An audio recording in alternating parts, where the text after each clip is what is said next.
through here. They just closed down the studio that I usually hot be mic. going to. You can keep going. You can keep talking, but it's just hot mic right now. Yeah, but they closed it down, so I low key when I'm in the city, I'm be looking for a studio. You got the video?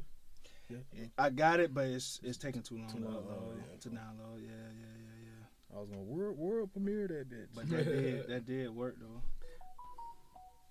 Yeah, maybe towards the end of the show we can work a little something out. Right, that's what I'm looking for right now. It should be live right now. Yeah, it's up. You see it? Yeah. It always take a couple seconds for me. Maybe you're just slow. What Jesus said, I don't talk fast, you just listen slow. Jesus said that? Jesus. Wayne said that too on the end of Can I be for real? Yeah. I don't talk fast, you just listen slow, yeah. You know what I mean? Yeah, you know what I mean? Boy, I thought I was so cold when I heard that. Yeah. I was like, this nigga Wayne. Yeah, for real. Different level. But we can get this thing started. And, it's not like the Florida Gators freshman recruiting class is going to decommit and go to Clemson. Everyone is moving to Florida. Black population in Florida is exploding for good reason. It's not just the weather. They have like the low taxes, low business taxes. You can get concealed carry there.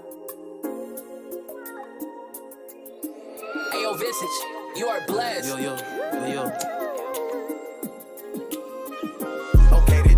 If you gon' fuck with me, gon' have to watch Fox. Since all you wanna do is politic like the stop. I'm the one that got away, you better call. Nah, you ain't doing nothing anyway, you sitting on the couch. This shit simple, but it ain't easy, I figured it out. I'm definitely king of my city, you like it or not. Been broke for a minute, I finally got me a knot. It's like everything changed as soon as you added that drop. Might tryna be like me, like boy, stop. You on pro-life, but I might see what CBS got. Niggas is my son, so my pronouns he him pops. All I did was watch her story, now she ready to spin the block. Her Apple paid for that bag, but I paid cash for it actually. Post that Prada bag, she didn't pay it, but threw that ass at me. Looked me in the eye and told me, boy, you can't stay mad at me. Pushed me to the edge, I can't lie, that shit was jaggedy. Hey, yo, Visage, you are blessed. Hey. Tell me that you love me. Yes. Tell me that you love me. Yes. Tell me that you love me. Tell me that you. Yeah, tell me all that shit. I wanna hear all that shit, man. Whisper that shit in my ear. Tell me you let her fuck me. Tell me you let her fuck me. Yo, you keep talking about you about that and shit. I wanna see what you talking about for real, like. Tell her that she lucky. Yeah. Tell her that she lucky. You know, so once in a lifetime opportunity. You know what I'm saying? This ain't no regular shit. Yeah. She like you funny. Yeah, you funny. In love with the thought of it happening more than it actually happened. Like how you love, I speak with a passion more than me actually rapping. No one talks about how good energy could become a distraction. I'm on this guilt trip, sent by Barbara Streisand. Love is what you do when it's not as exciting. And the house is not a home if there's no one inside it. I can feel it in my body. Yes, but that's the perfect place to hide it. The perfect place to hide it.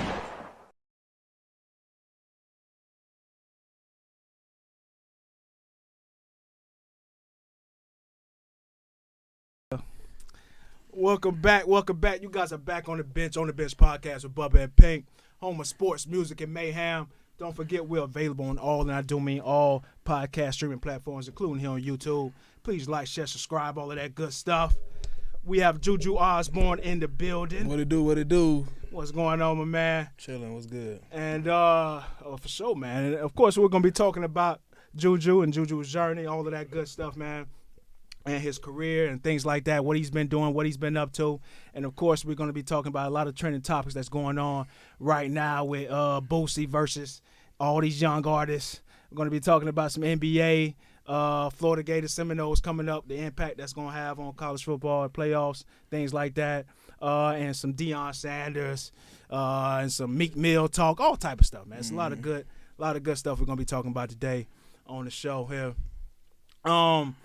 Now, you know, I was telling you before that I had a little story I wanted to tell. Now, it's a little long-winded story. I get long-winded on my story sometimes, man. You know what I mean? It's like a preacher. You got to, you know what I'm saying? If you can't tell me keep going, it's all right, Pastor. I'm going to keep going. Preach now. Preach. As long as you keep going. You know what I can't stand about the preachers? They'll read one sentence, stop, then reread that motherfucker. Right. Like Look four around. You got to times. do the look around. You know what I'm saying? Trust me, I know it. I'm like, this isn't first grade. I read this shit, man. Man, they be looking for the applause. You got That's to right. That's right. waiting for the clap. Exactly, man. I sent you I that gotta pull clip this of the somebody when somebody farted in church. Yeah. That's crazy. Yeah, cloud all This out, man. shit's crazy. Like the preacher's just talking about it. He's like, oh, that was bad. Oh, that was bad. Put them on blast too. He's like, I tried to pray through it. That ain't holy. That ain't holy. No, it was not holy. No, not at all, man. What is this thing? Actually, pause. Never mind. What's it gonna Come say? on, man. It's open for Holy. It was kind of holy. If you think about it. Yeah. And so I had just graduated college, right? Just graduated from Bethune. Shout out to Bethune. I know we got a fan you person on the set here. Just one. As Classic. long as you know. You know what I'm saying? Just shout out to everybody. Shout out to HBCUs out there. And it just was the classic. He leaving that part out. Conveniently, we waxed that ass.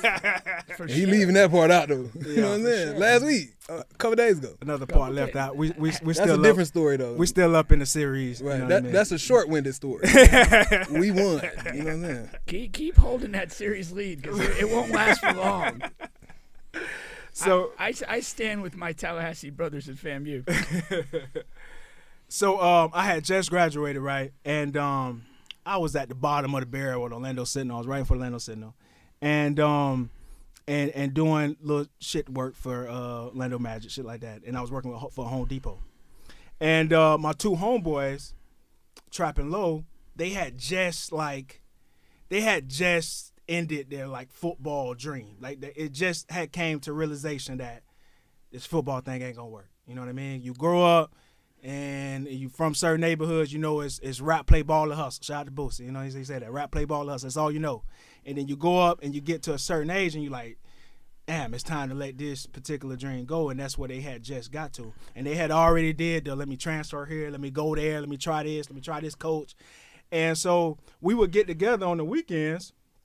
And, you know, we get together, we get drunk, and we talk about these dreams that we got and that we're going to go get, these new dreams. You know what I'm saying? And at the time while we're there, there's this one particular weekend, my homeboy Trap, he's saying how he's been practicing, like, acting lately. Been practicing acting. And me and Lo looking together like, this is a drunk motherfucker talk about. Like in the mirror? Like, you know what I mean? And he was like, I'm about to move. I'm gonna move to Cali and do this acting thing for real. And we looking at him, and you know, it's just we thinking it's just talk. Until that next week, he out of here, and what he did was his mom and them was going out to a game in Cali. They was going to a game and coming back because somebody in their family had a game in Cali and they was going to watch a college game. And he got his way onto a flight, and when he got there, he just told them, "Hey, I'm not coming back." You know, because he knew if he would have told him ahead of time, they would have been like, "Oh, you crazy, da da da." So he took the flight there. Now this man don't have a dollar in his pocket. Don't have a dollar in his pocket. He going to Cali to be an actor. Don't have a dollar in his fucking pocket, and he don't know nobody out there. Don't have nowhere to stay. Anything. Everybody's thinking he's crazy. And he goes out there and he stays, right? And the family comes back. Now, and he's going out there, he's staying, he's doing his thing.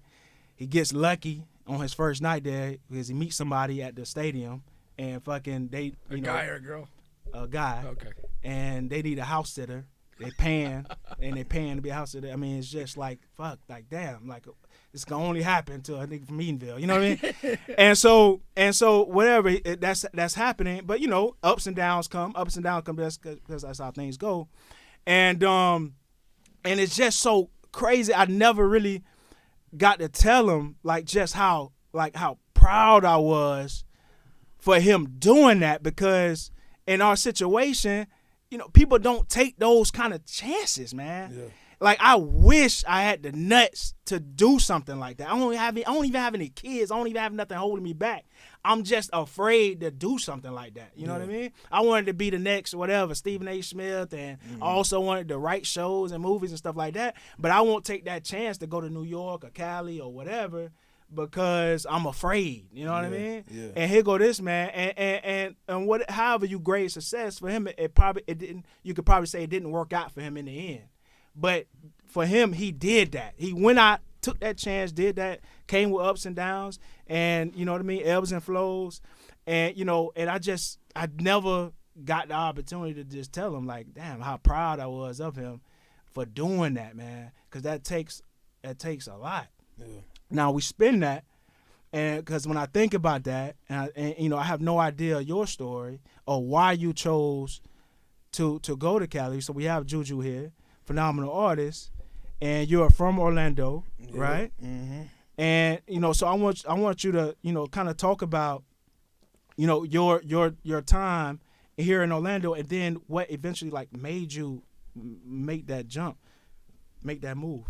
Yeah, for sure. So I got on this Notre Dame hat. Some people already know, but I was born in South Bend, Really? Indiana. Okay. Yeah. Okay.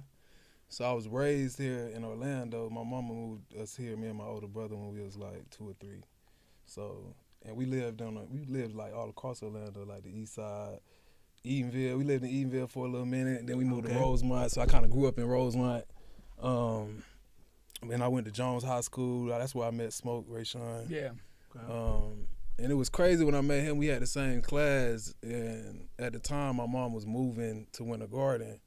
And he was like, we had like same English teacher or whatever. And one day after the class, he was like, man, I heard you be rapping, man. Somebody been telling me you be rapping. And I was like, yeah, but I heard the same thing about you. What's good?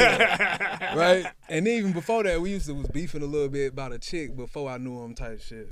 Because he was popular in the school. I felt like more of like an outsider, but I was off my art shit. Like I used to paint shirts and like shoes. Me and my cousin was just talking about how like, we used to do the blow pens pause. We used to do the blow pens back in the day, and boy, you be about to fall out, like, cause like after you. All right, let me just anyway. But yeah, so it was cool when we became friends. We found out that he lived across the street from me.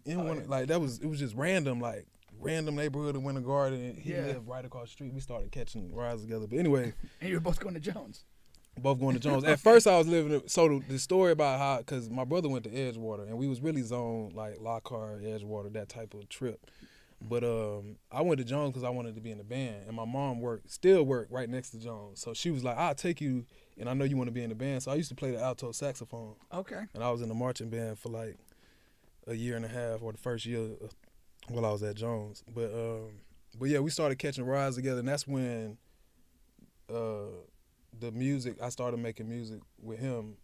But before that, I was going to Orlando Tech. Y'all know Orlando Tech? Yeah. Yeah. And what grade that was when you say you had first started making music with him? Well, yeah, but I was just finna say, now that I think about it, when I first started making music, this was before I met Smoke. Okay. This is MySpace days. You know what I'm saying?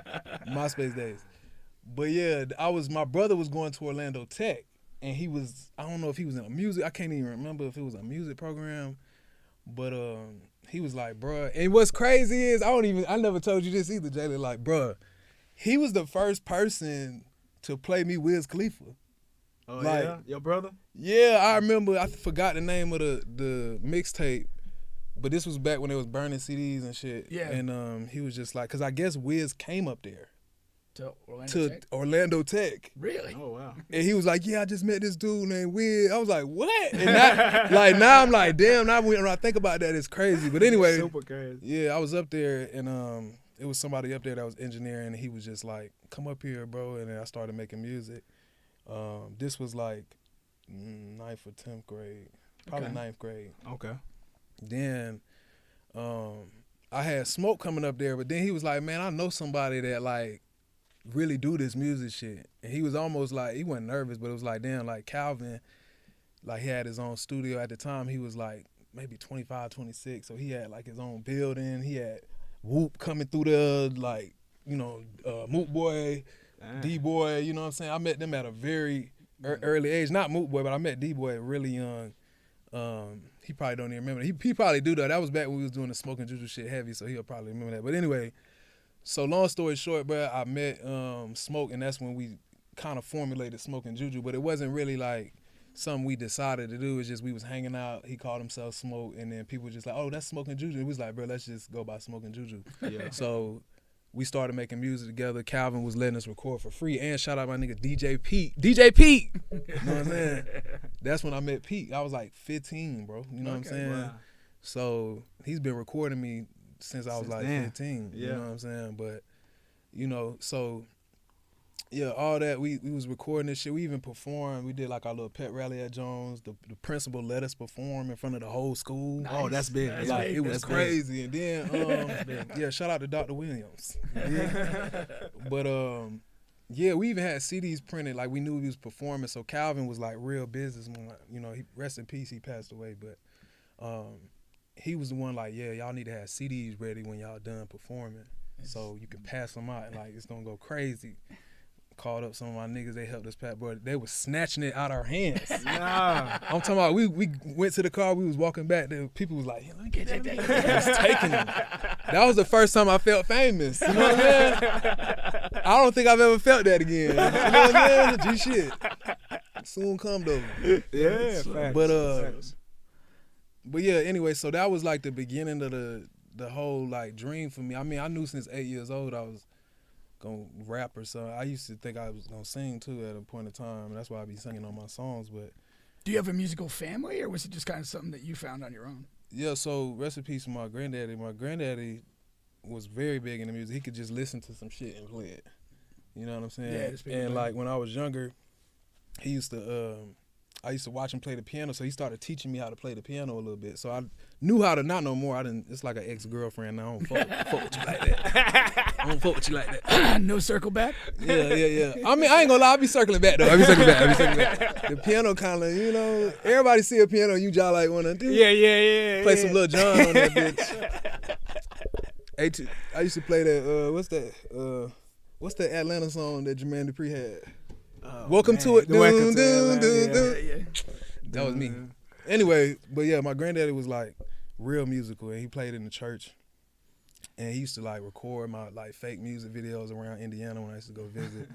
That's where you get the granddaddy juice from? Is that? So it's tied in. So how it really came about was like I used to call myself Young Juice, just on some funny shit, cause you know everybody was Young Jeezy, everybody, you know. And my mom growing up used to call me Juice, so that was just like naturally like Young Juice on some funny shit. But then like, you know, I really do feel like a homebody and shit. I be going outside though, don't get me wrong, but I do feel like an old soul. So then I was like, you know what? I'm gonna call myself Granddaddy Juice, cause I thought it was funny. But then it dawned on me, I started thinking about it, like both of my granddaddies that was in my life not here no more. And my dad not here no more. So if I don't have no kids, but my kids don't really have a granddaddy. Yeah. I'm granddaddy. Yeah. You know what I'm saying? Yeah. You dig? And it's like me living that legacy through them, because he was the one who really started me in the music shit. So it's like a homage thing for me. You know, it's funny Facts. too though, like on granddaddy, but it's something that really got a deeper meaning to. That is funny that it started almost like flippantly, but then when you Right. thought about it, you could connect and draw it back. That's exactly. really that's It really felt good, you know. Cool. Yeah. Yeah. And I just think it's like it's almost, to me, I feel like it's also genius because I'm thinking about starting to feature myself on my own song and shit, on some funny shit.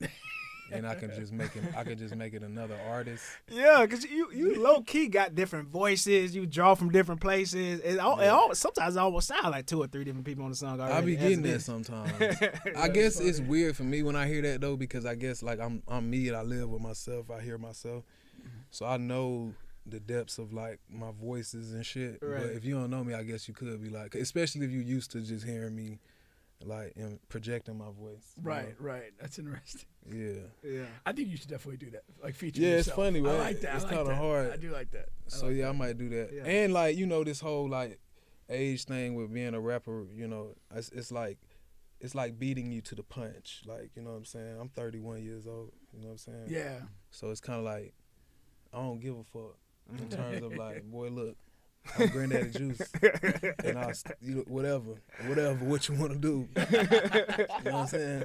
But yeah, I can keep going. I don't know if I'm talking. No. So listen, so we like this. right now we at the part where you as far as the story where you've been working with Smoke. Yeah, You know what I mean? I could and you pick guys were passing out CDs. You did the performance at the school, blah blah blah. You know what I'm saying? Things like that. So now you going from there. Yeah. So then after that, I went to FAM. Okay. So Smoke actually got a scholarship, I think, to go to FAM too. So he was up there with me. Oh yeah. You know what I'm saying? Yeah, for like the first year. told He don't us be he was talking about there. that. Yeah, he Oh, he did. said that? Yeah, he mentioned he was a fan. Okay. Oh yeah, he did say that on this because sometimes I be saying like, damn, you don't even be saying. you a rattler, low key. You know what I'm saying? But nah, Smoke went up there, so of course we kept doing. Matter of fact, me and Smoke got like probably like 3-4 projects. We dropped Good Before Noon. The one we was passing out was called Good Before Noon. Okay. And I was like, that's still on YouTube to the day, but which is actually cringy, but y'all, I mean, whatever. Like, I don't give a fuck. Like, I love myself, bro. Fuck all that. So like, I'm embracing the cringe now. I don't give a fuck because at the end of the day, you had to start somewhere, and I'm better than you right now. So what? I like that. Maybe not 10 years ago. Hold on, 10 years ago, I'm tripping. Definitely 10 years. Maybe not 45 years ago or some shit. Or whatever I did my math wrong, but y'all get it. You know what I'm saying? But yeah. Yeah. So yeah, me and Smoke was doing the music shit at FAM. Did you guys perform up there, like at clubs and we parties and perform? everything, or? We was freshmen, so it was like, little open mics and shit. Yeah. Yeah, I don't even think I did end up performing. Once he left and I kept rapping and shit, I did end up performing. Like I opened up for Wiz during one of the homecomings and shit. Oh, okay. So yeah, so it was a lot of. So it progressed as I was and stayed. kept tying the Wiz back in because Wiz was at the Right, full circle. And then what's crazy, like I was at his house like recently, and that was even crazy for me because like I didn't have the opportunity to really talk to him about that, but it was just like, damn, bro, he don't even know that my brother put me on to him way back when, and then I opened up for you, and then you know what I'm saying? Yeah, you at the house. You know so That's crazy. but yeah, so after that, Smoke was like red shirted or something, so he ended up going to I think it's called Graceland University in Iowa. Okay. And he was playing football up there. And I just kept doing the music, bro. You know what I'm saying? I ain't gonna lie, I think it was like a couple years before I ended up dropping 6 or 7 Purple. That's my first mixtape that dropped in 2014. So when I dropped that at FAMU, that was like, people really liked it. You know what I'm saying? It was fucking with it. And I feel like that's what my base is in terms of like the people who started because that was my first solo mixtape. I did shit with like Smoke. I was doing music, obviously, solo songs with Smoke. But only thing that I ever packaged up until that point was Smoke and JuJu. Right. You know what I'm saying? Yeah. So in 2014 was my first time being like, all right, I'm finna do this shit myself. Like, technically, this is my first project, even though I felt like, damn, I done did millions of songs, but this is my first time. So I really took it, like, serious because I felt like, man, even if this shit don't work for me, like, I want to be able to play this for my kids.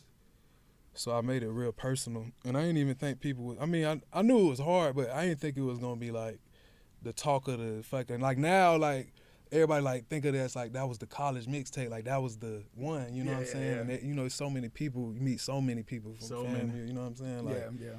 that's doing great things in life and shit. So they took it back home and, so I graduated. I moved back to Orlando. And around that time, 2016, I was probably like one of the lowest years of my life. You know what I'm saying? Because I was coming off a high of dropping the mixtape and it felt good. And but I was moving back home and I had to figure out like what I'm finna do, like what I'm finna make of myself because I really didn't know where to start, Yeah. So I was working like 3 jobs, bro, like timeshare. I talk about it in Already Goated too.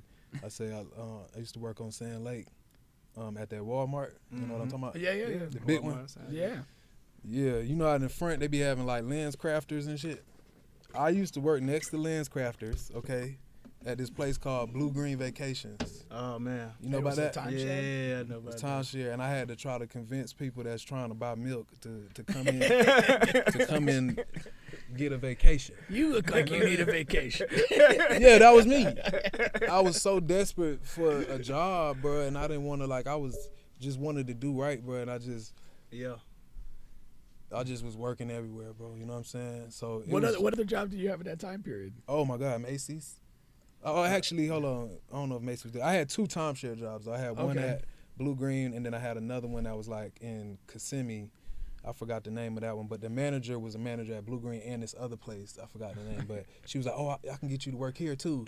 She was just pimping me, boy. You know what I'm saying? But I was doing it because at the other place, I ain't gonna lie, bro. Over there in Kissimmee, where they be selling timeshares, I don't know if they probably don't do this no more, but maybe they do. But they used to let us keep the money. So like, if you say, because you selling a timeshare tour, you're not selling the actual property. Gotcha. Right? So you just getting people to be like, will you go take this tour for these Disney tickets? Right. Yeah. Okay. Because if you sit through the 2-hour tour, they'll give you some Disney tickets or they'll give you like some money or something, right? Yeah. But they got to take the tour, and they're going to try to sell that bill tour. Boy, they're going to be hassling. Yeah. That's the part. I fell for that once. Oh, yeah? Not buying, but doing the tour. You got the tickets, though. Yeah, you got the tickets. Yeah, I got the tickets. For sure. But, yeah, so that's what I was doing. I was the person that was selling the tour to the strangers and shit. But long story short, I don't get back on topic, but they used to let us keep the money. So if I said, yeah, all you got to do to lock in the tour is $40 right now, they used to let us keep the money. That's pretty solid. Right? So I liked it, that job. Yeah. And then it was a lot of Spanish people over there, right? Probably still to this day. So I used to work with this Spanish girl. She could speak Spanish. She used to get obviously she gonna get all the Spanish people. Yeah, They're like, yeah, come over here and start speaking Spanish and shit. I used to be mad. I'm like, damn. But she I was going to say, if you can't speak Spanish in Kissimmee, you might be in trouble. Yeah, but she had a little crush on me, so she used to like talk to the people for me and just give me the money. Bring me the money. You know what I'm saying? She was just like, yeah, I talked to her. So anyway, I was working there, and then I was Play working the game, don't let it play you. Yeah. They did, man. And then it was some other job. I was doing something else too, but it was like 3 jobs. But anyway, that was a low period of time for me. So that's why, like, if you go on my Apple Music right now, like, you see 6 or 7 Purple being my first project in 2014. But my next project ain't till 2020. Damn. You know what I'm saying? Because you're going 6 through year that gap. period of time. There was a time frame where I didn't even know if I wanted to like keep doing it, even though I always, like, I don't really get discouraged or stressed. I don't even like using the word stress, to be honest with you. And so I never really gave up on it. It just was like, I just didn't feel like a rapper, you know? Yeah. I ain't feel like I could rap, even though I knew I could rap. You know what I'm saying? Yeah. I know that sounded crazy. Were you still like, during that gap, were you still like writing stuff or recording anything? You were still active in some level, but just not fully in? I was definitely still writing and shit, and I had like music, but I just wasn't putting out. And I think, so actually in 2018, I'm skipping the one little part, me and Smoke dropped the project, Fried English. Yeah, there you go. Okay. So it was really from 2014 to about 2018. Gotcha. It's a 4-year gap. But so what happened was, now y'all reminding me of my own shit. So I was going through this dark time with the jobs and shit, and that's when Smoke, he was living here. He was working for My Brother's Keeper. So he did some real My Brother's Keeper shit, and he was like, yo, I can get you to work with me, bro, like, get you an interview, you know what I'm saying? I feel like you would, you know what I'm saying, do good at it because your heart in the right place. And he got me an interview, and I got that bit. Okay.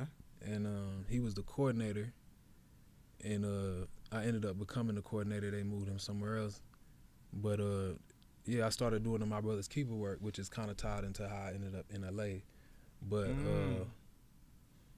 so let me just get back to the Fried English part. So we dropped Fried English in 2018, and that's after I got the job. I was feeling a little better about myself, and me and Smoke actually lived with each other around that time for like 2 years at the Millennium Mall. You know the Millennium 700 that's right next to the mall? Yeah.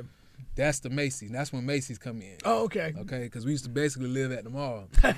So I was working at the city, and then I was like, man, I'm just trying to run it up at the mall right here. I'm gonna just walk, because literally we can get hungry and just walk to the food court type shit.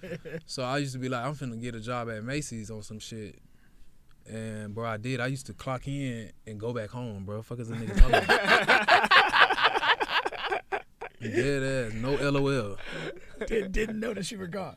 Yeah, and let me tell you how it started. One of my coworkers was like, bro, I swear this nigga named Nick, I'll never forget. This nigga came to work one time, bro, and then I saw him like an hour later at work and shit. He had a haircut. This nigga was like, I just went and got a haircut. What? You just went and got a haircut on the clock? But y'all know Macy's be like two stories or something like that. So like, of course you got a department manager, but like, you low key can't get lost in that bitch. If, like, If you know, trying but to. they is paying attention. I mean, obviously, eventually, I just didn't go back. But the day I didn't go back, it was funny because I was coming back in to clock in, and somebody thought I was just coming to work. So they was like, "Oh, I'm glad you're here. I need you to." I was like, "Oh shit," and then I just clocked out and left. But that was when Macy's came in. But yeah, so we dropped the Fried English in 2018, and yeah, I just felt like, you know, I think people fuck with it, obviously, but I did feel like, damn, bro, they not gonna give it to me and Smoke. You know what I'm saying? Yeah. You talking about Just recognition, acknowledgement, like, acknowledgement. you know, it's not even that's why we do it, but it's kind of like, you got to be able to eat in your own backyard is what I'm hearing and what I've been told. And you're talking about at this time when y'all dropped Fried English. This is how y'all feeling. 2018. In 2018. Yeah, we dropped it and we just, you know, we was doing shit too. We had like clubs, Yeah, you know, we was moving and shaking and shit. And shout out to the people that was fucking with us, for real. And now you know, because 2018, like, because of you, of course, I've heard Fried English, and that was actually the first thing Jason actually sent to me. You know what I mean? Like on some, check these two guys out, blah blah blah. Yeah. Go back and listen to this. Yeah. Now at that time, that's a different sound than what's going on in Orlando at that time. Did y'all realize that? Like, it's good. It was great music. It's good music. It's good bars. It's this and that. But you know, that's a different sound than what's going on in Orlando in 2018. Yeah. I feel like it's probably still a different sound right now. But yeah, I think, yeah, but I guess since we was always in the mix, like I said, a lot of people was coming to the studio and they was fucking with us on some real life shit. Yeah. And I live my life in real life. So like, that meant a lot to me and D-Boy and like these niggas, you know what I'm saying? Yeah. So, and we just felt plugged in. So we just felt like, damn, even the looks that, I don't know, I just didn't feel like we was getting the love, you know what I'm saying, like that. So it just kind of made me feel like, damn, if we ain't gonna, you know, it was a point in time where I felt like, you know, maybe Smoke can rap better than me, you know, and I was like, damn, like, we raw, like, you know what I'm saying? But now, you know, obviously I probably, you know, give him a run for his money now. But yeah, we felt kind of like, for me, it was just kind of like, damn, you know what I'm saying? Like, and another thing I just remember while you was talking was, you know, when Smoke left Fam, I had met one of my other homies from Miami named Ty, and I did like 3 mixtapes with him, and one of them was like viral on TikTok. We had like 1,000 back then, 1,000 downloads in one night. Okay. Yeah. About some niggas in college. It was like, damn. Yeah. So it was going kind of crazy, and we was doing shows, and it was like popping. And like I said, I opened up for Wiz at the homecoming. So it was like I was getting some shine, you know what I'm saying? So anyway, back to 2018, like after that, that's when I just started kind of thinking to myself, like, damn, like, I don't feel like they gonna give it to me, like, you know? And I felt like, damn, and I had been to LA like a couple times visiting. Like, one of the things that was just super dope, one of my homies from DC, his name's CT, I know that rhyme, but I call him C. But his mom had got us the hookup back in like 2014 to go out to LA and do like a private VIP music and tech dinner with Tumblr. You know what I'm saying? Okay. And it was at Ace Hotel downtown, and it was because he was like a promoter at the time and putting on events and stuff. So we made 6 or 7 Purple at LLC, and I was doing the music and shit. So I was like the founder, and he was like the CEO type shit. And she was, you know, it was like a birthday gift for me. So we came out here and we met like, I had met what's her name? Y'all know Bia? Bia, the artist. So Bia, she wasn't there, but her one of her managers at the time, because she used to be signed to Pharrell. I don't know if people know that. I don't know that. She used to be signed to Pharrell. Pharrell got the label called Tone or Other Tone or something like that. But anyway, so it was another people like some people that produced for like Usher. It was just some people in there, some people from Twitter. And that's still on. It's shit still on Google and shit. So that was dope. So when we was out there, that's when the LA dream started for me. And you wasn't living there then. You had just happened to be out there at that time, right there. Yeah, his mom was able to get us the hookup. Exactly. So it was like all expenses. You fly to LA, host this event for a trip, meet the people. Okay. Yeah. Fly back to where Tallahassee, because it was in Tallahassee. So that's sort of putting it to see that I could do this. That was my here. Okay. Well, I just went to. Excuse me. I went to LA and I just felt like, damn, I would love to live here. And obviously, we was doing some player shit, so it was like, damn, like this what it's like. It was kind of like being spoiled on your first LA trip. It's like, it was like meeting a lot of people. But for me, it was like it birthed the idea of like, damn, I kind of want to live in LA. And then after that, I was visiting LA. So after Fried English, doing the work with through my brother's keeper, I was able to meet Obama in San Francisco. Oh, for real? Yeah. Damn. So, because Obama started my brother's keeper. Okay. So Orlando was one of the first cities that picked it up. And he had his first town hall in 2019 in San Francisco. And he invited all of the coordinators and the people that has been doing the work up until that point to San Francisco. So I met a whole bunch of people from all across the country, you know what I'm saying? Yeah. Doing the work, you know what I'm saying? But what's so crazy about it, I met Michael B. Jordan was there too. And Is he a bitch? Hey, man. I ain't got nothing to say about Michael B. Jordan, you know what I'm saying? I'll fucks with you. I just was checking. No, I don't know. You can say he's a stand-up guy? I don't really know him. We took a picture. It was like real kind of quick. Oh, man. He was, yeah. So anyway, but yeah, people like Steph Curry was there. Oh, okay. Yeah, and John Legend and some other people, but I wasn't even like there for all that. It's so funny. I'm real big into manifestation. You know what I'm saying? So like, to me, I was telling my like assistant at the time that was working with me like, oh yeah, like I'm finna go out here and tell them that I live in LA already and try to get a job. I like it. No, yeah. And I'm gonna get a job or a job interview. You know? So that's what I did. So I got there and they had like this like app where you could sign up. It's almost like Tinder or something like that, where you could for like jobs. It's like a networking. Oh, okay. Yeah. So basically, you could set up a date, not a date, but like a time to meet with whoever. You can see their profile. Wow. Or kind of like LinkedIn, but live or something like that. You know what I'm saying? I like the Tinder without the pussy. Yeah. I like that. So yeah, we did that, and I ended up meeting this lady that was doing the work in LA, and I told her like, I got a place already. I just need. On this same trip. On the same trip. Okay. And we was only out there for like 3 days. You're getting a lot done right now. Yeah, I was on a mission.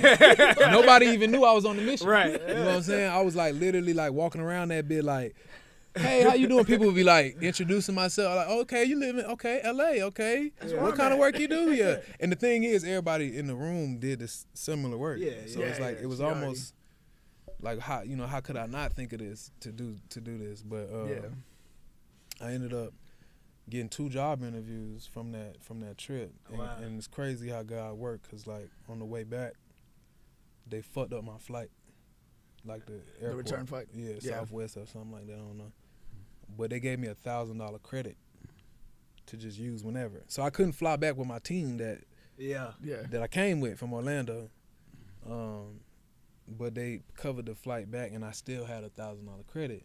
So I used that money to come back to LA to do the interviews. Oh, perfect. Wow. Okay. So I didn't even have to spend no money. Meant to be. So and then I set up the interviews so they can be like an hour apart. So I really set it up to a point where it's like, okay, I'm gonna come on this day, I'm gonna have an interview at 10, and then I'm gonna have an interview at 11 or whatever. I think it was a little spreader than that, but I come to LA and I find out, and I had a homie that I met in at FAM who graduated. He's a nurse out in LA, and he had a spot. He was living in Long Beach, and he was just like, yeah, bro, you know, I'll take you there. Like, you could crash with me. He took me to the interview, all that. So I went to both of the interviews, and one of them was 10 grand more than the other job, and so I wanted that one, right?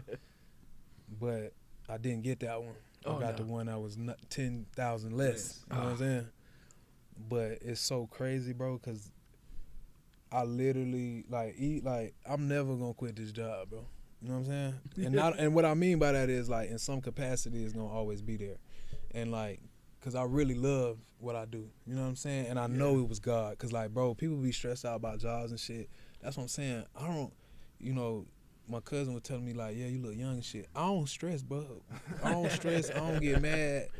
I'm not, like, I don't beef with you niggas. None of that shit. You know what I'm saying? Yeah. So it's like, I love the work that I do. I run a reentry program called Our True Colors, and the name of the nonprofit is the Arts for Healing and Justice Network. And I work with ages 15 to 26. But they getting out of jail, and we're basically a network of like 15 different organizations that do like art programming inside the juvenile camps. Oh wow! And halls in LA County. So we do that, and we at some of the community sites. But I specifically work in the reentry side of it, and we working from home right now, so that's nice too. You know what I'm saying? Yeah. But Yeah. that work for me is like, it don't even feel like working. And my mom works for Housing for the Homeless in Orlando here for like the last 25, 30 years, you know what I'm saying? Yeah, so it's... Yeah, Jason actually just met my mom a couple days ago when I was with him. He pulled up at my mom. I was at my mom's job, but it's right there off John Young. And, yeah, he said she the OG. Yeah. Shout out to her. Now, was she sad to see you go? What to LA? Yeah. Yeah, I mean, definitely she cried at the airport when I was leaving, for sure. I think it was a struggle for her to understand, and I'm glad you said that, though, because, like, my mom moved us, I think I said this, moved us from Indiana when I was, like, 2 or 3 years old. You know what I'm saying? Yeah. So what she don't know, like, I really got it from you. Yeah. You know? Yeah. No, You had the courage to move from the Midwest to Florida with 2 boys. In a Corolla. Corolla. My mom drove a Corolla, man. Yeah. Respect to the Corolla. Used to make it feel like a Benz. My mom didn't quite do that. Yeah. But yeah, so I was, you know, I think at the time it was hard for her to understand because I was working for the city. So it's like, you got a good job, you know, why would you go somewhere where you don't know nobody for real and struggle? Like, she thought I was trying to struggle to make my music harder or some shit, and I was just like, like what? Like, why would I like want to struggle? That sounds insane. Plus, I had a job, so it's like, so it was tough at first. You know what I'm saying? Yeah, no, for sure. It was a risk, you know, and I knew that I was walking away from being able to link with the homies and like baby showers or etc. You know what I'm saying? So it definitely. It was a risk I was willing to take because, again, I felt like the smoking JuJu fried English shit, at least from where I was sitting at, it felt like, oh, well, if this is any peek into what this shit finna be like. Let me ask you this. Then watch. Oh, go ahead. Yeah, because let me ask you, because do you think if you would have received the type of recognition that you thought y'all had deserved off of the fried English tape, do you think you would have stayed? Probably, right? Yeah. And then you know that smoke and mirrors in Orlando. That's like, you know, it's like it would have been. It's almost better that it happened the way it did because the type of recognition that you guys are looking for is not the type that will propel you where you need to go anyway. Mm-hmm. You know what I'm saying? Yeah, I'm big on that. I'm big Yeah, on that. so that's a fact. No, so and it's better to happen that way. Yeah, no, I'm big on like, I grew up in Connecticut. I came down here for college and never looked back. I think when you put yourself out there, it forces you to grow in ways that staying local and safe is never going to do. I mean, I think that for me, you know, you always see people on interviews talking about they moved to LA and like next thing you know they like a movie star or they like made it happen. So it always felt like to me like I'd rather go somewhere and fail in like LA and be like, I did it, you know what I'm saying? Because if not, I'm gonna be like, damn, I should have went. I remember I was talking to one of my OGs. 1,000%. You know what I'm saying? I was talking to one of my OGs, and he was telling me like, cause I was telling him about like the interviews at LA, and I remember he was like, man, if you don't go to LA, I'm never gonna talk to you again. And I was like, all right, bro, I'm gonna go. But yeah, it was kind of. I don't know. I ain't gonna lie. I wasn't scared though. It wasn't scary. It wasn't like because I had a job, so it Okay. felt like I'm not like I knew how much money I was making. Yeah. I liked LA. had the And homie you've been out out there there. before. And You I've knew been what out you're there going Been out for. there before. Yeah. You had the Yeah. homie out there from fam. Exactly. You had a little bit out there. So Now, how has the music scene been out there for you, and then compared to what it was like for you here? well, it's totally different out there for me right now, but you know when you step out on faith, bro, it's just like the stars align, bro. You know what I'm saying? So I feel like it just aligned because it's like God see you taking that risk, and you got a good heart or try to have a good heart, and it's like the reason why I feel like LA is like. Obviously, we heard about it in movies and shit, like LA being this place where Hollywood and dreams can come true, and it's true. Good. You know, Yeah. that's why at least, you know, from what I'm seeing, like, bro, you can be walking down the street and see somebody that can probably change your life, or see somebody like, you know, y'all know Van Lathan. from TMZ? Yeah. He lived in my building. You know, I was living with living in LA like 2020. You know what I'm saying? Yeah. So it's just stuff like that where you could like you have access. So I think, as far as musically in LA, I haven't even performed in LA though yet up until this point. But as far as like being in the studio and networking, it's been great, bro. Like it's been more than what I think I was even imagining. You know, before when I moved, like I didn't know. The goal was for it to like happen quick, like in terms of like, man, I hope this, like I was setting goals for myself, like, all right, if this year I don't do this, like to me, like going viral in 2020 was a big deal for me because the markers of like why I'm gonna keep doing this shit.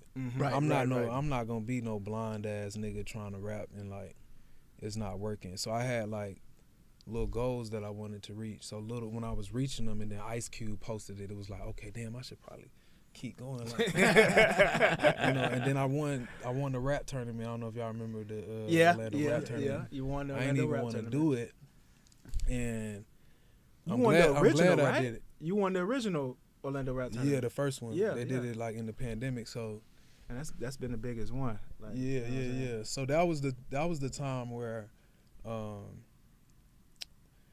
I knew I had to drop something because it was like, damn, I fuck around and won the tournament. Like I knew I was gonna eat y'all niggas alive. But don't nobody know. It's not like people know because it's like I don't feel like I get talked about like that. But it's all I don't really care. Like if I cared, I would have stayed in Orlando. Right. You know, it's all good. Like if you show love, I fuck with you. Like if not, it's all good, bro. Like, but I do got a list. I do got a list, bro.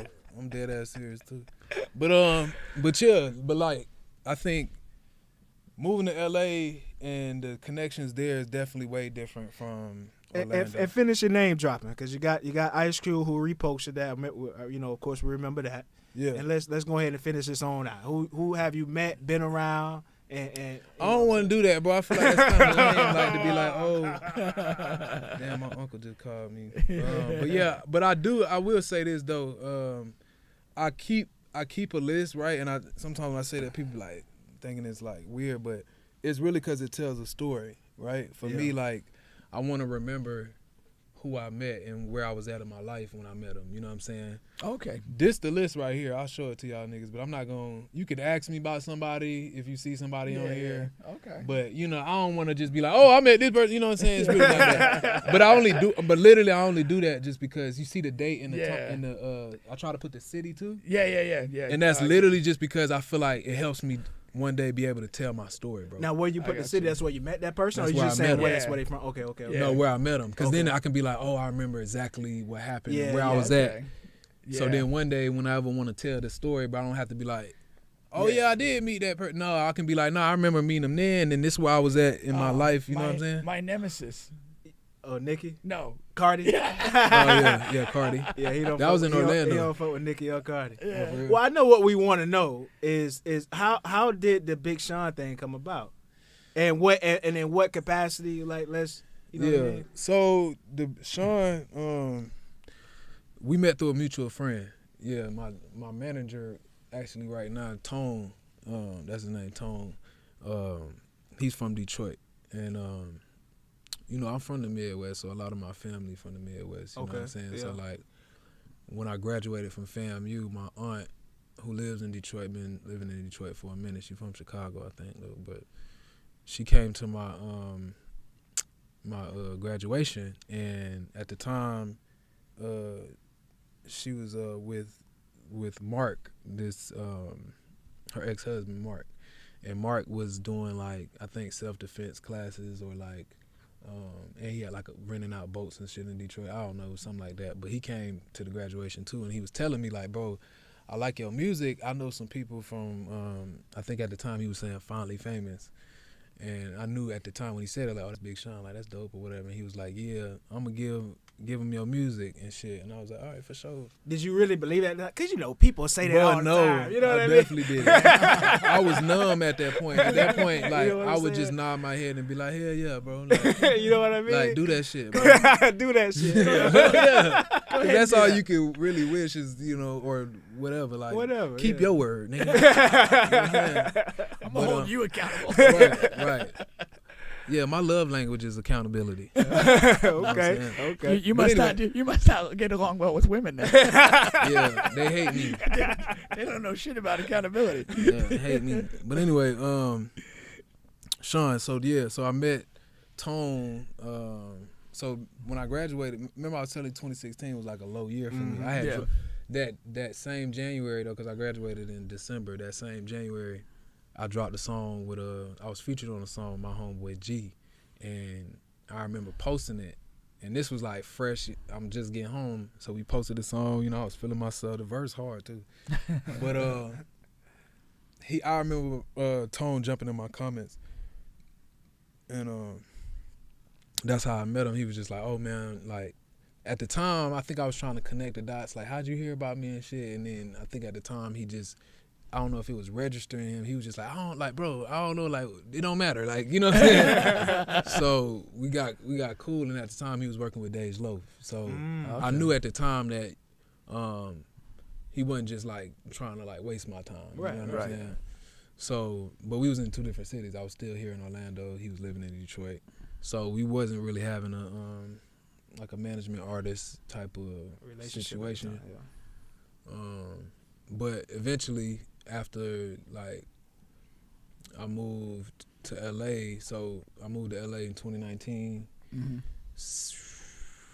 That December, because I moved in June, so it was the summertime. That December, he posted a picture with Sean, and then I was like, oh shit, because up until that point I saw him in videos and shit like that, but that was pretty cool. But I was in LA, and I remember him being like, oh yo, I think it was in January the next month, but he was like, man, I'm in LA, pull up to the studio. And I was up there, and he was just like, yeah, bro, I've been playing your shit for Sean, and he fucking with you and shit. And even then, I'm at the studio, like when I walked in the studio, I saw Dom Kennedy. Y'all know Dom Kennedy? Yeah, I know Don. Don Yeah. got some crazy bars. Yeah, so He was in that BET freestyle battle too, yeah. yeah, But go ahead, I fussed with Dom.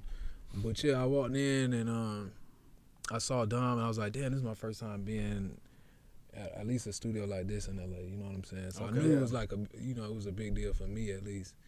And I remember Sean FaceTiming him, and he probably laughed if he ever see this, but he was like, my man, Tone was like, yeah, I got Ju up here. And then Sean was like, oh, Ju up there, I gotta come say what up, you know what I'm saying? I gotta come fuck with him, whatever. When I heard that, that's when it was real. That was the first thing I heard Big Sean say. Was, damn, that JuJu out there? I gotta come forward with him. That's crazy. That was the first time. That's wild. That's nuts. So then, you know, he came up there and yeah, bro, we just locked in since then, bro. I played him some music. He was fucking with it. You know, he introduced me to Hit Boy and shit like that and some other people. But there was a lot of niggas from Detroit there, like, y'all probably don't know about Labino and Cash Kid and anyway, but yeah, T Grizzly was up there, Cash Doll, and so cause on his Detroit 2 album, he got like the BET, not the BET, but like this Cypher song on there, and he got a lot of Detroit artists. So yeah, I made some connections. Like I got a song with Cash Kid, I got a song with Drago and Bino. Oh, okay. And shit. I ain't heard the song with Cash Kid. Yeah, it's on Florida Water. So it's that song Chosen on Florida Water. Okay. He on that one, and then I'm on a compilation project that Tone put out that got me, Drago, Bino, and Cash Kid, and this my homie Obu too from Detroit. But yeah, so that's when it became real, bro. Like he came in the studio, I played him music, he was fucking with me, but it wasn't like super instant in terms of like us fucking with each other like how we are now a little bit. You know what I'm saying? It was like, you know, we kept in contact every time I would like drop music. I would send it to him. He'd be like, man, I'm fucking with it. Like, you know, keep going. You know what I mean? And yeah, bro. And I eventually ended up sending him a song that he was fucking with, and from there we just kind of locked in a little stronger. He ever gave you like any advice or told you how to release something, or is there something with your bars or with a structure of a song, anything advice wise? I think every time I'm with Sean, you know, even if he's not verbally giving me the advice, I'm seeing it. You know, like the way, you know, I've been to Vegas with him and just watching how he move in Vegas and the things that he's doing to me, I feel like I'm learning every time I'm with him. And creatively, you know, we can learn from each other too. Yeah. Is it how creative is Big Sean? Is he like one of those like, you know, super creative guys? Is he like more of a Kanye guy, or is he a crazy worker like a Wayne guy? Like what? Yeah, how would you explain all the time? Like he's definitely a hard worker, definitely super creative. He's a new father too, so he's big on father time and like being there. But yeah, creatively, yeah, bro, he a genius, bro. Okay. Yeah, that's it. Now back to this, I wanted to circle back because I wanted to full circle this of the Big Sean and your time, your move to LA and things like that, right? I wanted to make sure we got to that ending point. But in between time, of course, we talked about the Orlando scene, right? A little bit. I wanted to come back there. And before we come back there, though, all right, I want to give a quick shout out to our one of our sponsors here, Royal13thebrand.com. Royal13thebrand.com. Use promo code Bubba Pink. Get all of your fly gear going into the winter at a discount. Use promo code Bubba Pink. Royal13thebrand.com. All right. Now, and also, I need you to look at this. I need you to move over a little bit here so we can, you know what I'm saying? Yeah, I ain't want to stop you mid-story before. I wanted to go to that screen earlier. Now, when we come back here to this, to the Orlando scene, like you said, man, and more recently, we actually talked about this a little bit on the show and pre-show 2 episodes ago, where there was a list that was dropped. And there's always a list dropping in Orlando for somebody. Talking about the list I'm never on. You know what I mean? There you go. Yeah.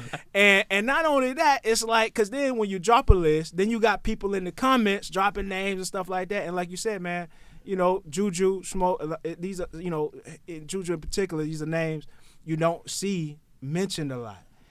And of course, we know how you feel, but like, I just wanted your raw emotion and feeling. Like, how do you really feel about that? Man, look, bro, I feel like, you know, if people want to be, like if you in media, for example, you know, your job is to talk about media, you know what I'm saying, or talk about rappers.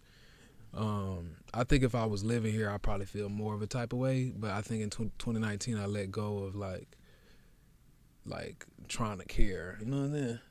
So like now it's like I'm not even here, you know. So it's kind of like I mean, if you tapped in with me, I expect you, not expect you, but like maybe you might show some love to me because you tapped in. But like if you like in Orlando and you focusing on like what's here, what's like, then you might not know, you know what I'm saying? So I don't feel no type of way about it. Yeah, I don't feel no type of way. Are you ever? I'm surprised. Yeah. I'm always shocked. Like I said on the show, how many of those artists really give a damn? Like they really care. Yeah. Like when the list was made, and then you know Tony Boy goes on live, and it's not just about Tony Boy making a live. It's about the big artist that's coming on Tony Boy live talking about the list. Whoop, Mook. Then you got even fucking Tyler Yahweh is commenting on the fucking list. Yeah. And to me, Tyler Yahweh is like this big artist. And it's like, damn, what the fuck? Tyler Yahweh give a fuck about whether his name is mentioned or not mentioned. And then I was super surprised that Whoop is making like 30 comments in this thing talking about he was at my mama's house and how he not put my name on the list. I'm like, God damn. Like, are you surprised at how many artists care? Or is it a thing where I do this, I put this much work in this, I should be mentioned? You know what I mean? Or Who wasn't on the list? I don't even remember who on the list. He wasn't on the list? Nah, I don't. Oh, for real? Yeah, I'm pretty sure. I didn't know. Shit. I'm putting Whoop on my list. I know we'll probably get into that later, but Whoop is on my list, so But as far as the artists caring, bro, I don't know, bro. I think it's like a question for them, probably like what made them, because maybe it's like certain ties and relationships that you got with that person or whatever, or like history you got with that person that may make you feel that way. But for me, I don't really got that much history, you know what I'm saying, to be feeling an extra type of way about it. So, you know, it do be like, obviously I do see it, but of course I would like to be mentioned. You know what I'm saying? I'm not gonna act like, oh yeah, fuck all this, like, bro, like I'm human, bro. You know what I'm saying? It would be, you know, I'd be happy about that, but at the same time, I'm not like this happy or unhappy about it. You know what I'm saying? But I mean, I would suggest not being an artist, but like as an artist, you put a lot into what you put out. Yeah. And if that's not rewarded, that reflects differently than like having a bad shift at McDonald's on the cooker. You know, you're out there, and then when it's rejected or overlooked, I could see that's like, I put everything I have into this, and you guys aren't fucking with it. It's just that can resonate way. Yeah, and I knew that was part of the risk that I was taking moving to LA too. Is just, you know, I'm not physically here, and you know, but I think that Orlando rap tournament, that's why I am grateful I did do it, because I think it did at least get some people from Orlando to be like, okay, let me pay attention to him a little bit more, you know what I'm saying? And I think I was able to go viral through posting one of the submissions I put in went viral, and you know, that's how Ice Cube got to see it, you know what I'm saying? So I feel like at that point I knew that, you know, I got to get my shit off the internet. You know, and that's where your grind. You saying that's where you got to get your grind off of? Yeah. Well, I knew moving to LA that it was gonna be that, because I'm not from LA. I can't be like I'm from Bontton. Like fuck with me. Like I can't do that. So it's kind of like I knew that I had to like be able to be on my networking shit, my real life shit. I don't think you flunked that stuff enough though. Like the Ice Cube thing, I would still be posting about that shit like every other day. Well, you got fucking Royce and Big Sean like commenting on your freestails on IG. Like, shout I'll out be Royce fucking screenshotting that and like putting it in every story. I Well, would be putting that on people's pages. Like, you know what I'm saying? In case you didn't see this. I'm like I said, bro, I'm a real lifer for real, bro. Like I really feel like the relationship offline is the one that's more important. So to me, it's like you saw it, right? So I look at it like, bro, if somebody locked in and they support me, then they gonna see it. Yeah. You know? Yeah. And I mean the Ice Cube and shit was on Say Cheese. And, yeah. It got to. You know, we went out a little bit. Yeah, it got around. But yeah. So I asked you before, you know what I mean? So if you want to go top 5 or top 7, but I wanted to go like underground artists in Florida and not just Orlando, right? So, you know, from Tally down to Dade, you know what I mean? As far as underground artists. So you said local top 5 underground or 7? Yeah. Gave you a little leeway there. Yeah, I thought about this earlier. DOA. But I did 5, but it's Orlando. That's fine too. That's fine. Nah, just roll with it. That's fine. Cause I'm trying to think. I mean, I fought with Kodak, but you said underground. But anyway, yeah. I said underground. All right, so I got Whoop. But I'm glad you fought with Kodak. Yeah, that's Bubba's God right there. Yeah, I fought with Kodak. Shout out to Kodak. Fuck with me, bro. All right, so I got Whoop. I told y'all Whoop. Yep. I got D-Boy. Okay. I got Moot Boy. Okay. I got Hot Boy. Okay. When I be telling people, they be like, damn, you need to put a boy in your name, because obviously all the people you fuck with that got a name got a boy in it. They be like, just call you JuJu Boy. I'm like, nah, that don't hit though. You know what I'm saying? But yeah, Whoop, D-Boy, Moot Boy, Hot Boy, and Granddaddy Juice. He's gonna make a list around here one way or the other. Yeah. He gonna make a list one way or the other. Yeah, but if I had to add 7, right? Yeah. I'm gonna go Smoke. Okay. All right. Yeah. And then I'm gonna go Trap Hamilton. Hey. You dig? Hey. Yeah. Okay. Yeah, I gotta fuck with the Trap. Mm-hmm. Yeah, he finally put out that video to Thunder and Rain. Mm-hmm. You know what I mean? Yeah, so shout out to the guys. That's a dope list. Gotta love that list, man. Gotta love that list. I'm a Moot Boy fanatic, for sure. Hell yeah. Yeah.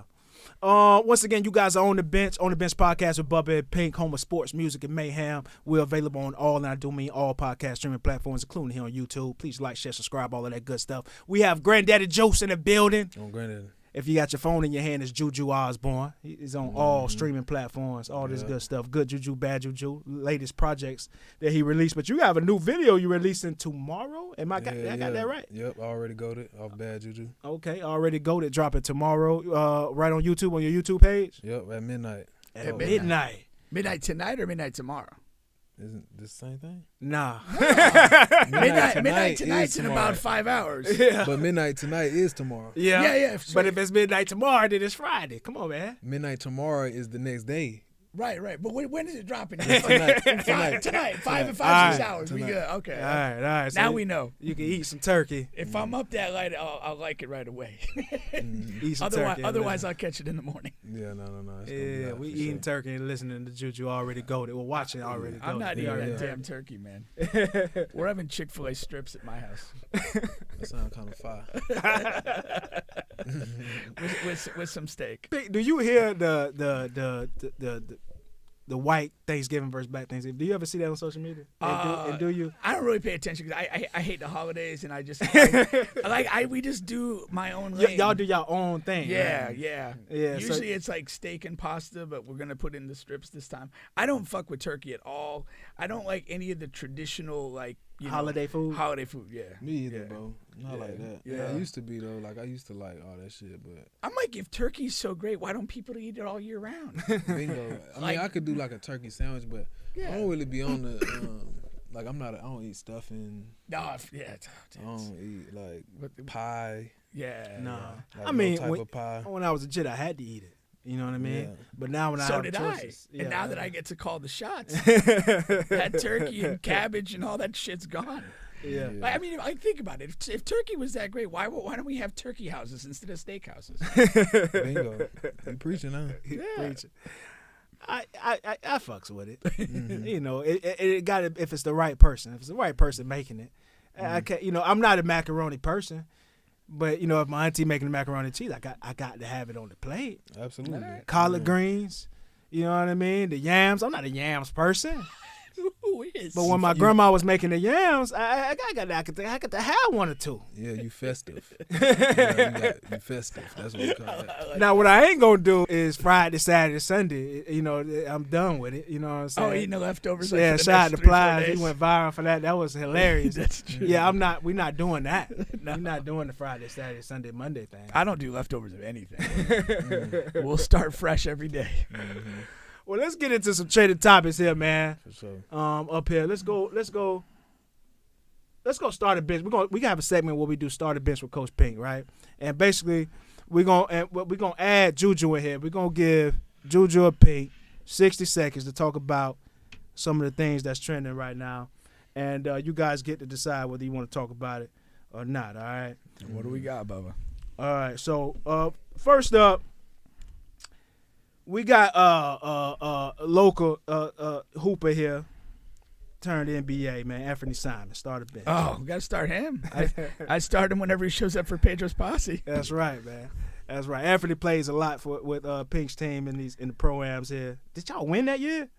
Yeah, we won that year. Yeah. I mean, got Anthony on the squad. Can't bring an NBA player in and lose. The hell. So apparently, Anthony has gotten with Brandon Ingram's baby mama, and she just announced that she having a baby with Anthony here. Aaliyah, I think her name is Aaliyah Petty, and but from the standpoint, talking about it from the standpoint of a lot of these athletes, these pro athletes, you know, they deal with a lot of these same women. Here's the thing. As long as this chick hasn't birthed another dude's kid, smash away. But once she's had a kid for another NBA player, just take a pass, man. Or use a condom. Or go in the back door if you need to. But do not impregnate, like, another thing. Like, think about how petty this is going to be. Like, those dudes are literally going to have a rivalry over which kid is a better player. Like, when they're, like, 6 and 7 years old. I mean, this is just a bad move, man. This is a bad move. I think the NBA, like, Adam Silver should get a registry for babies' mamas so that everybody knows who not to fuck with it. So that's how I would handle it. The girl got a baby daddy from 2 dudes on a different team? Yeah, different team, yeah. Brandon Ingram, she already had a kid, and now she's pregnant with Anthony Simon's kid. Yeah. Damn. I feel like it's probably more hoes that got, like... Yeah, it probably is. Yeah, for sure. I mean, I just don't believe in it like that. You know, it's just crazy. Are there not enough desperate baby mamas to go around? we gotta shoot up the club twice in the same chick. Yeah. Time. Dwight Howard started bitch. It's your call, Bubba. You know him better than we do.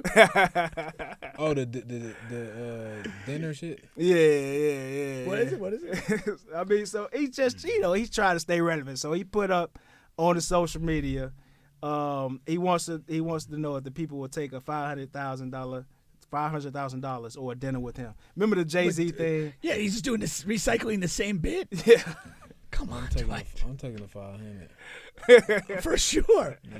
I saw a meme today. It was a little video of somebody who took the meeting with Jay-Z over to 500K, and like they were wearing like their McDonald's uniform and getting in their crappy car and going to work. And they was playing the Nas "Fuck Jay-Z." I saw that. Yeah. Hey, always take the bread, man. Yeah. Always take the bread. Yeah. I think that's the note here, man. We always taking the bread, man. Man goes viral. I put that started bit. gotta go with that. I hope it turns out okay though. Yeah. So man went viral after he spent over $2,000 on the first date with his chick. Is he a relative of Jordan Poole? I mean, I don't know. First date. I mean, it's the same argument with Jordan Poole. It's like you are ruining the field for the rest of the guys creating these type of expectations. Yeah. It's all about expectation management, and this guy has fucking blown it.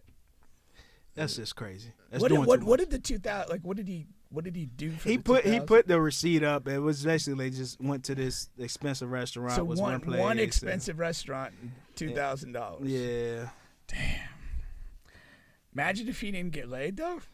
I be feeling like that stuff be fake though, or it'd be like it could be. It'd be like or like it could be like the tab for everybody. Yeah, it could have been like a party. Could have been like a party of 10 or something. Yeah, but even if it was, it's just like, bro. I mean, it is what it is. If you got it like that, I guess. But I think at 2,000, you probably don't have it like that. That's a funny number.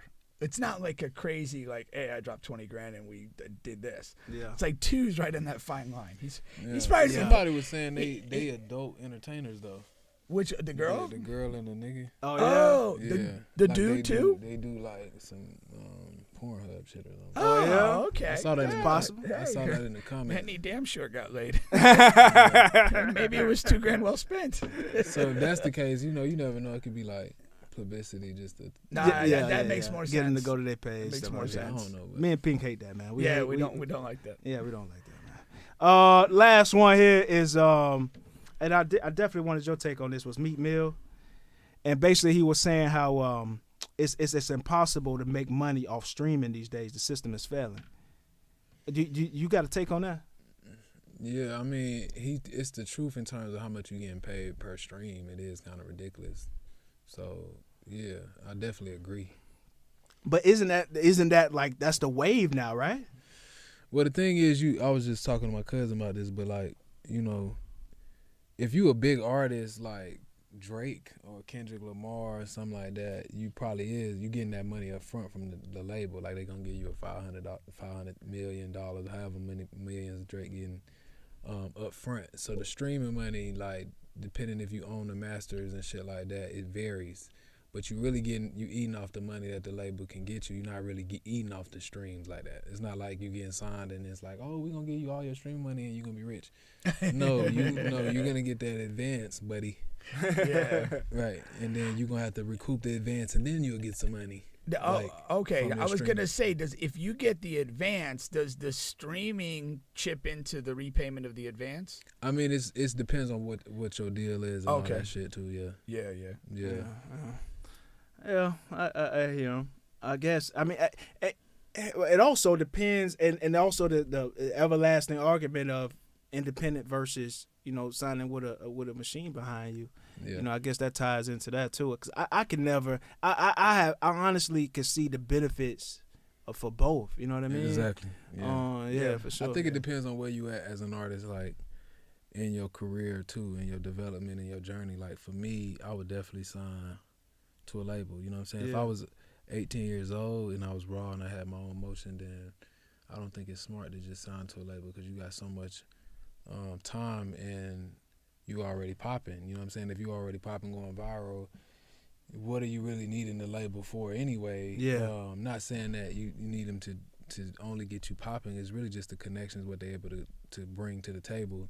But for me, I just think it depends on what situation you in. You know what I'm saying? For me personally, I feel like a label probably could take me further quicker, which is a priority for me. Like that's one of my priorities. Is I don't want to wait.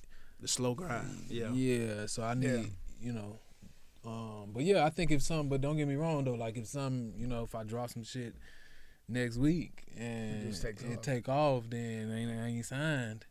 Then I might consider it. You get what I'm saying? Yeah. But, I'm not, just like you said, I'm not either for or against, signing to a label. I think it just depends on where you on the at. situation. Yeah. Now, another thing that's been going on is this Boosie thing, man. So that's been, pretty heavily debated on social media last 2 days. Is little Boosie going on social media and calling out Rod Wave, calling out Kodak, calling out YG. That's the newest one. I don't know if y'all got to see that, the YG call out of them using his lyrics in his songs. And Rod Wave actually been catching it pretty bad because they've been releasing a lot of other songs that Rod Wave has been using other people lyrics and things like that. And it's for me personally, it's like it's multi level here. I think Boosie is being like he's been very lame last couple of years here, and what people are saying is, oh man, Rod Wave should pay me. That's not a part of the argument. You know what I mean? If Rod Wave utilized, somebody else's song, somebody else's beat, yes, he should pay. That's the first thing Rod Wave said though in this video. He said, hey, you don't have to do all this. I'll pull up on you, pay what you think I owe.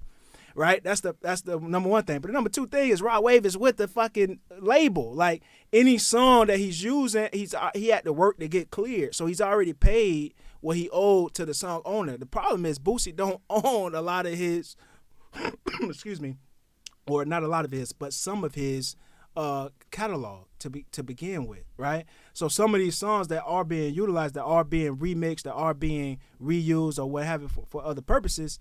The people who own the rights to those things are getting paid. You know what I mean? It just doesn't happen to be him. Just don't happen to be him. Okay. And then on top of that, the Mm. third thing is Boosie has done the same exact shit. So like when Rod Wave reposted, I grew up listening to Boosie, so I already know he's used Tupac's lyrics and the Boosie love from Roger Zapp. All of that. Like Tony Boy had reposted that too. Like what Rod Wave had said about Boosie, you've done this too. So what are we talking about here? You know what I mean? Yeah. Jay-Z did it to Biggie. Like it's just something that's done in hip hop. Not everybody does it, but there is a precedent of it happening in hip hop time and time again. Yeah, I mean, I feel like if he owned that shit, then he definitely should get paid because that's just how shit goes. Yeah. Like you know how like the blurred lines with Robin Thicke and it was a lawsuit. It was just off like a tempo or something. I don't even know what it was. Yeah. But you see what I'm saying? Like I can't remember the details, but there's a lot of litigation over that. I know Ed Sheeran was involved in some. I mean, there's a lot of, and I'm sure there's like a lot of stuff when stuff does get cleared by labels and people get paid, and it is what it is. Yeah. So like if Boosie, like again, I don't know the ins and outs of that, but if he owned that shit, I can understand. But if he got it cleared and he just wasn't aware, then then it's like, okay, bro, you just wasn't aware that you didn't own that shit. You know what I'm saying? Yeah, but I agree. I think if you an artist, that's what you should be. Like, you know, the label, that's their job to be like, all right, do you said this, let me go clear it or let me do the biz. It's not Rod Wave job to be like, all right, let me go clear this song. Boosie is like, nah, but I think some people can reach out and they can do the business part. You know what I'm saying? Exactly. That's what that is. And then like I said, okay. And the other side of that is there is a business way to handle this. Exactly. Like he could send a letter to the label and be like, I think you've used my thing without payment, or you could file a suit if it gets that far. Right. Like going at it the way he's going at it, this is just about him getting his name out. That's it. This is not really about getting the money. That's all it is, and that's what it's been about for him. I feel like these last few years, and has it worked? I guess so. It has. Like Boosie has stayed in relevant some kind of way, and that's awesome to be that old of an artist who is not making the level of music he did back when he was, really, you know what I mean? That's impressive to stay relevant in that terms because a lot of rappers struggle with that. You know what I mean? But at the same time, for it to be this way, that's like for you to say, "Oh, you gangster," and this is not gangster. Like these guys, these artists look up to you. Like Kodak Rod, in so many fucking different interviews have said like, "Oh, I grew up listening to Boosie, this is that," and then for you to come at them in this way without even a phone call, you know what I mean? Like that's the first thing Kodak said about Boosie on the interview. You know what I mean? It was like he didn't even call me. Like, you know what I'm saying? Like that's crazy. Like you doing this, we know why you doing this. Yeah. Just for attention. You know what I'm saying? So that's my whole thing behind it. And but the main people on social media saying, "Oh, if he used it, he should get paid." I'm with JuJu on that. You know, if it's his and Rod used it, he should get paid. My whole thing behind it is just how you are going about it. You know what I'm saying? That's my whole thing. No, I feel that. But yeah. But he gonna get it. But now Rod, apparently, they already cleared that situation with him and Rod. I don't think he gonna have to sue Kodak. Kodak haven't said anything. Kodak ain't gonna say nothing. I've been, saying following Kodak for a while. He gonna have to. He gonna have to go the whole. Yeah. Rod Wave's like Diddy, just throw up the complaint. He's paying. He's paying. Kodak, you gonna have to go the whole 9. You gonna have to prove to him you gonna sue him. So especially when they're not on the same page, right now to begin with. You know what I mean? But all right, let's go to this next one. Once again, you are on the bench podcast with Bubba and Pink, home of sports, music, and mayhem. We have JuJu Osborne. You know it. In the building. Let's get to some sports here, man. Let's go NBA. Let's go NBA here, man. Now we have actually a couple outstanding rookies in the NBA this year. The two best ones, the two who have been performing the best right now is Wemby, of course. The what's the word I'm looking for here? The damn French phenom. Yeah, the phenom. Phenom is the word I'm looking for. The secondary French phenom. 7'5" phenom, and you have Chet here. Second best Frenchman in the world. Who's the first? Mbappe. Oh yeah, I keep forgetting Mbappe. You can't. He's just awesome to me. I don't know what he is. Chet is of course over in OKC, and he's been balling. And this whole time I've been tiptoeing. I think you do the same thing with Caleb. You tiptoeing a little bit. Yeah. And I think I'm ready here to go ahead and put my foot down. To declare victory? You're 20 games into a career? I'm a Chet guy. Okay. I've been in Chet's corner. And massaging his shoulders. And Wemby, I've said Wemby is a good player, but I'm ready to say it, goddammit. Chet is a better player. Chet is a better player, and I think y'all lied to me. I think the people out there, you guys have fucking lied. You told me Wemby was this fucking LeBron James type Shaquille O'Neal person, and you guys told me he was going to come here, and I believed it. I believed it like a clown. And not saying whatever. He may get there, and then we'll revisit that when he get there. But for right now, you fuckers lied to me, okay? And he's not that. What he is he's a good player. But I don't see anything what you guys told me. I don't see any of that. And what I see is Chet is coming in, and Chet is a better player. He's a better basketball player. And now I'm already hearing the fucking cheap shit. Oh, Chet is not really a rookie. Don't give me that shit. They're the same fucking age. Wemby has been playing with grown people for the last 5 years. So I don't want to hear that shit. And Chet is just he's outplaying. He's outplaying them. And the last thing I'm going to say is this. I don't want to hear anything about Chet team is better. You guys don't give a shit about team, okay? Jokic has been playing on a better team than Embiid for the last goddamn 1,000 years. You guys don't give a fuck about that. You're saying Jokic is better. You don't care about that. You don't care when LeBron James gets fucking destroyed in the finals, when Kyrie and Kevin Love gets hurt, and then Kevin Durant comes over and builds the greatest team ever assembled in sports history. You guys don't give a shit about team being better. So don't give me that shit. I don't give a fuck that. Tell Wemby to fucking get traded to the Warriors. I don't give a shit about that, okay? That's his luck, all right? So that's it. That's what I have for you today. Okay. That was an inspired rant. I mean, my take on it is it's just too early on any of this. Like, you can't have a good take at this point with any certainty. Because beg to differ. At this point, and I'm a championship guy. Like, at this point, you're gonna have to wait till these guys actually mature to what they're gonna be, and they're not there yet. And who of this thing's gonna become MVP? Who of this thing's gonna win titles? Yeah, but you gotta identify who's better.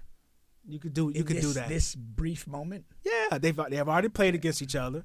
Okay. And one is playing better than the other, and one's is impacting their team more positively. That's 3 components. How many more components do you need? I just think it's almost irrelevant at this point. That's just my take on it. It does not matter who's better 15 games into their career. Like, let's see who stays healthy. I always look at the long view. If we go 10 years from now, like, one or both of these guys could have like an injury undermined career and be out of the league.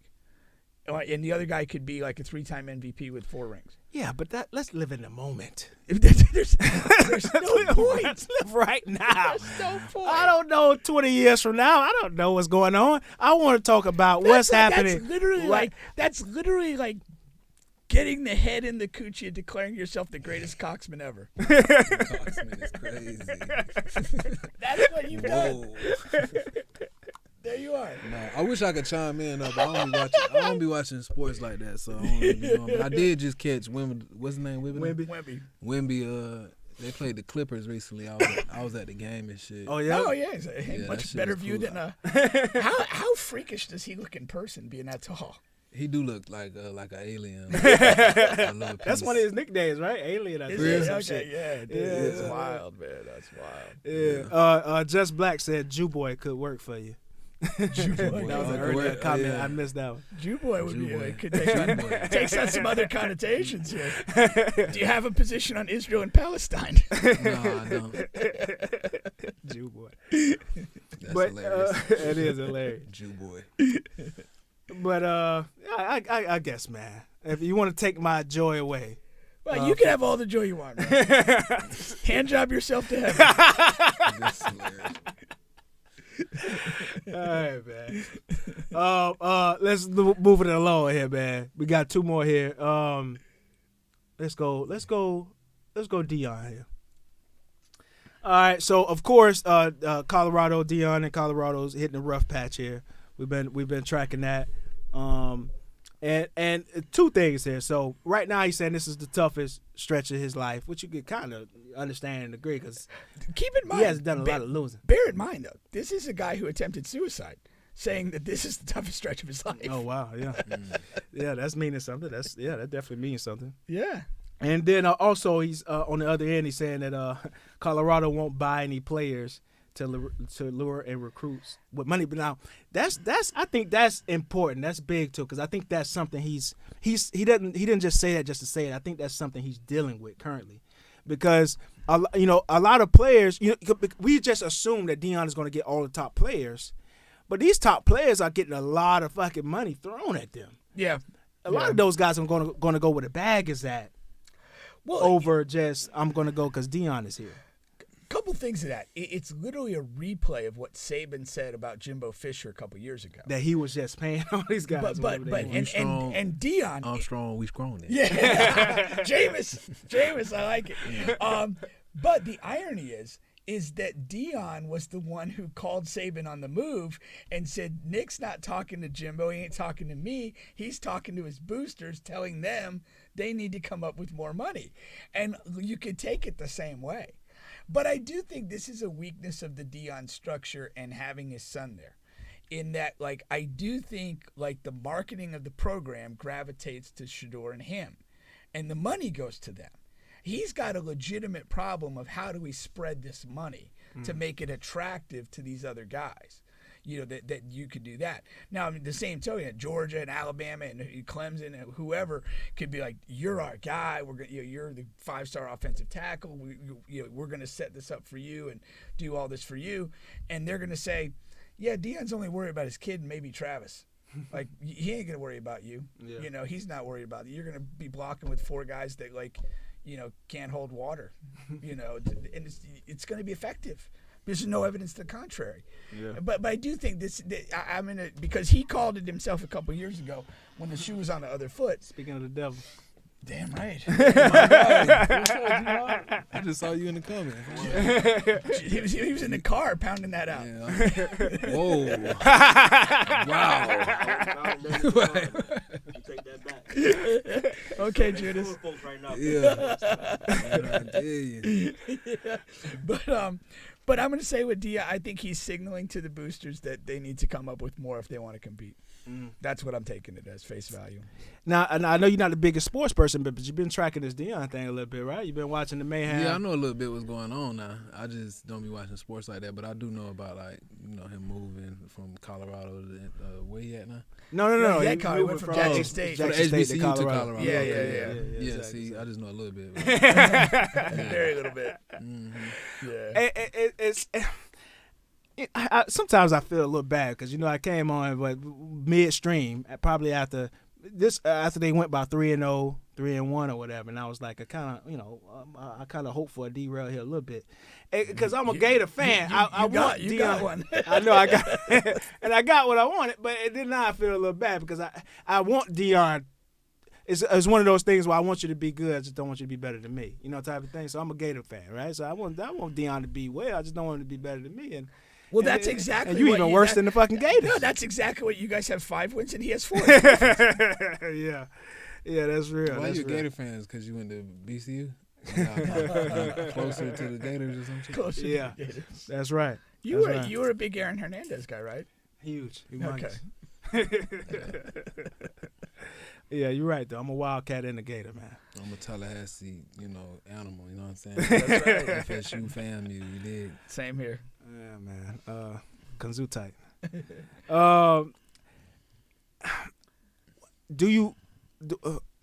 What needs to happen after this? You know what I mean? Because they're already how many point underdogs this weekend? So who do they play? Arizona? No, they've already got beat by Arizona. I can't remember, but they're going to lose, and they're going to be 4-8. And I just think this has really gotten to a tough spot because they didn't have enough success this year, and there's enough sort of cracks in this thing, and I think there's enough for the media and the other recruiting people to kind of dig at Deion and kind of score some points against him, quite literally. Yeah. And I don't see the easy pathway out. I mean, I was mildly amused with the idea of him going for the Texas A&M job because they already have a good line on both sides of the ball. I don't think he can move again, especially without seceding here. Yeah. You know what I mean? But no, I mean, Utah. I wouldn't put Utah. Yeah. Oh, they'll lose to Utah. Utah's pretty good. Yeah. But I don't see a clear pathway for him. And again, I think when he's saying this is the toughest stretch of his life and stuff like that, this ain't fun anymore. Yeah. And I don't know that, what can he do to turn it around? I think he's making the call to the boosters to say, we need some linemen, and you need to pay whatever it takes to get them here. Some damn money. As far as that goes. And if you get a line, maybe you can compete. But, I mean, what they've proven over the course of this year is that they are so far behind on both sides of the ball in the trenches that it's hard to win against any credible opponent. No, that's for sure. That's for sure. Now, another big game that shouldn't be a big game, but it is the Florida State and Florida Gators playing against each other. Now, Florida State, of course, starting quarterback Jordan Travis gets hurt in the game versus Northern Alabama. Yeah, that's when you're watching that game and in real time, you see him get hurt, and they're undefeated. They're trying to make this playoffs. They're trying to make the championship. Like, what are your fucking thoughts that's going into your head? And also, the last piece of that is they have moved you guys from the top 4 to 5. The immediate reaction was, we're fucked. The just gut reaction was, we're fucked. When he got tackled, you saw the foot wasn't going the right way, man. And you're just like, we're fucked. I mean, we were literally down 13-0 at that time. At that time to North Alabama, who could probably get another 6 guys plus the people in the studio and beat. Well, especially my boy. Yeah, we got at least one player, man. We got at least one athlete in the building. I was an incredible flag football quarterback back in Tallahassee. There you go. Like a Doug Flutie, if you will. You said flag football? Yeah, and the girls, bro. The girls, man. Boy, hell no.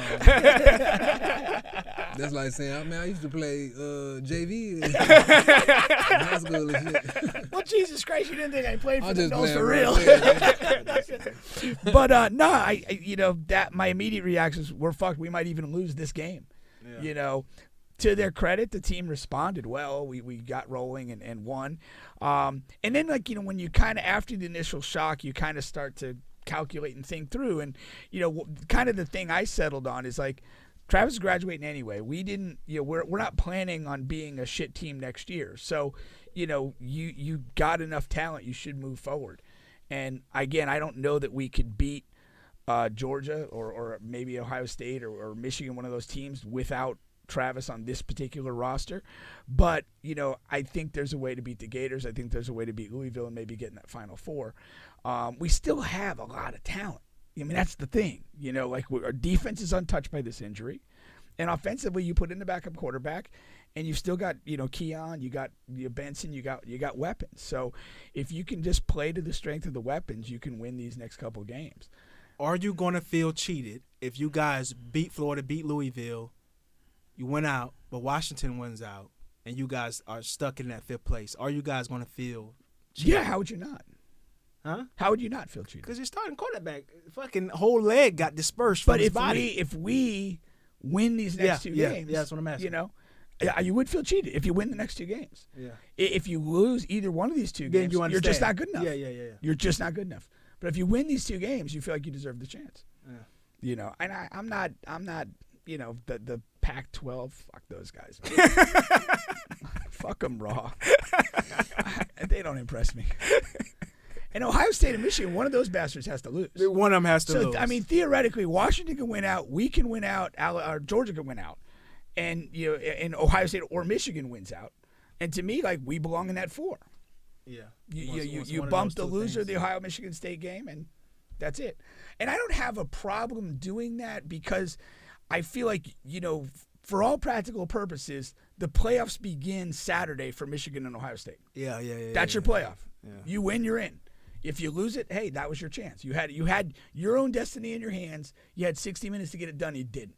But those guys they're gonna feel cheated either way. Yeah, I don't care. Like, I'm not here for the feelings. they go hoot and holler, and I feel like they got a bigger hold in the media than Florida State. Both Ohio State and Michigan. Potentially. The media is populated by morons and retards. Oh, man. Clay, you trying to get us kicked off the goddamn YouTube, That's man. a special word, man. It's a joy every time I say it. Now, Kobe said, "You ain't got no shame wearing that BCU jacket." What y'all ain't gonna do? You might have taken it down for a week after the loss. Bring it back after the holidays. Y'all lost. What was the score?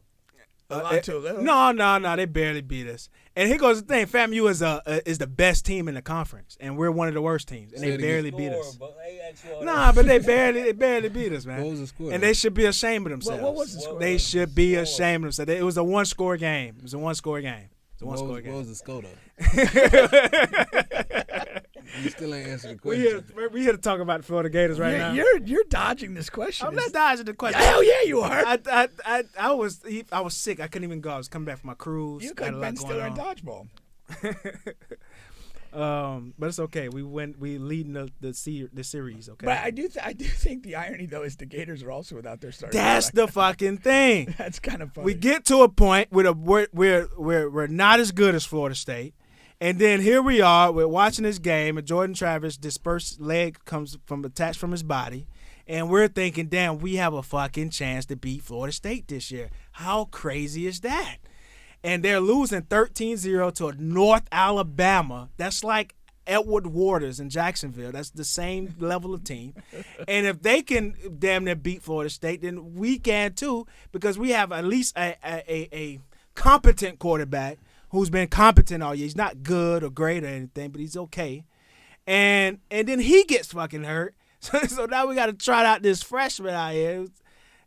That's what luck. What type of luck do we have for the Gators? Not much, I'd say. That's crazy, man. So now I got to sit here. I was hyped too. I was like, we had already made plans to watch the game together, and I'm sitting home. I'm like, I can't wait for fucking Saturday.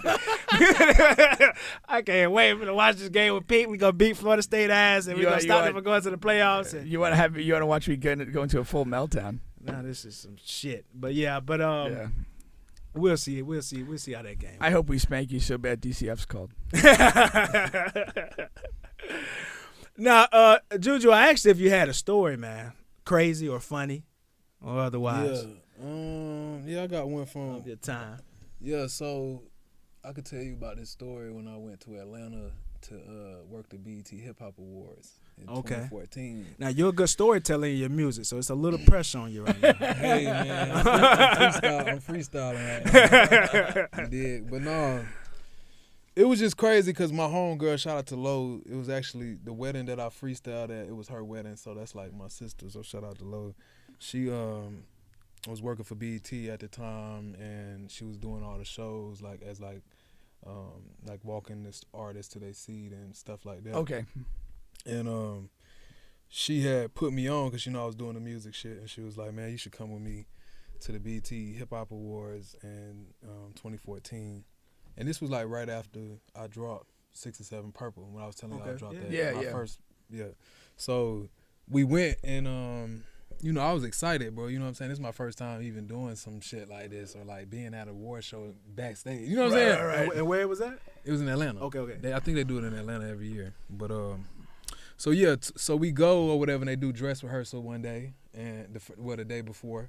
So we're there at the dress rehearsal, and they had rules like you had to wear black, you can't really take pictures with them, or can't have your phones out.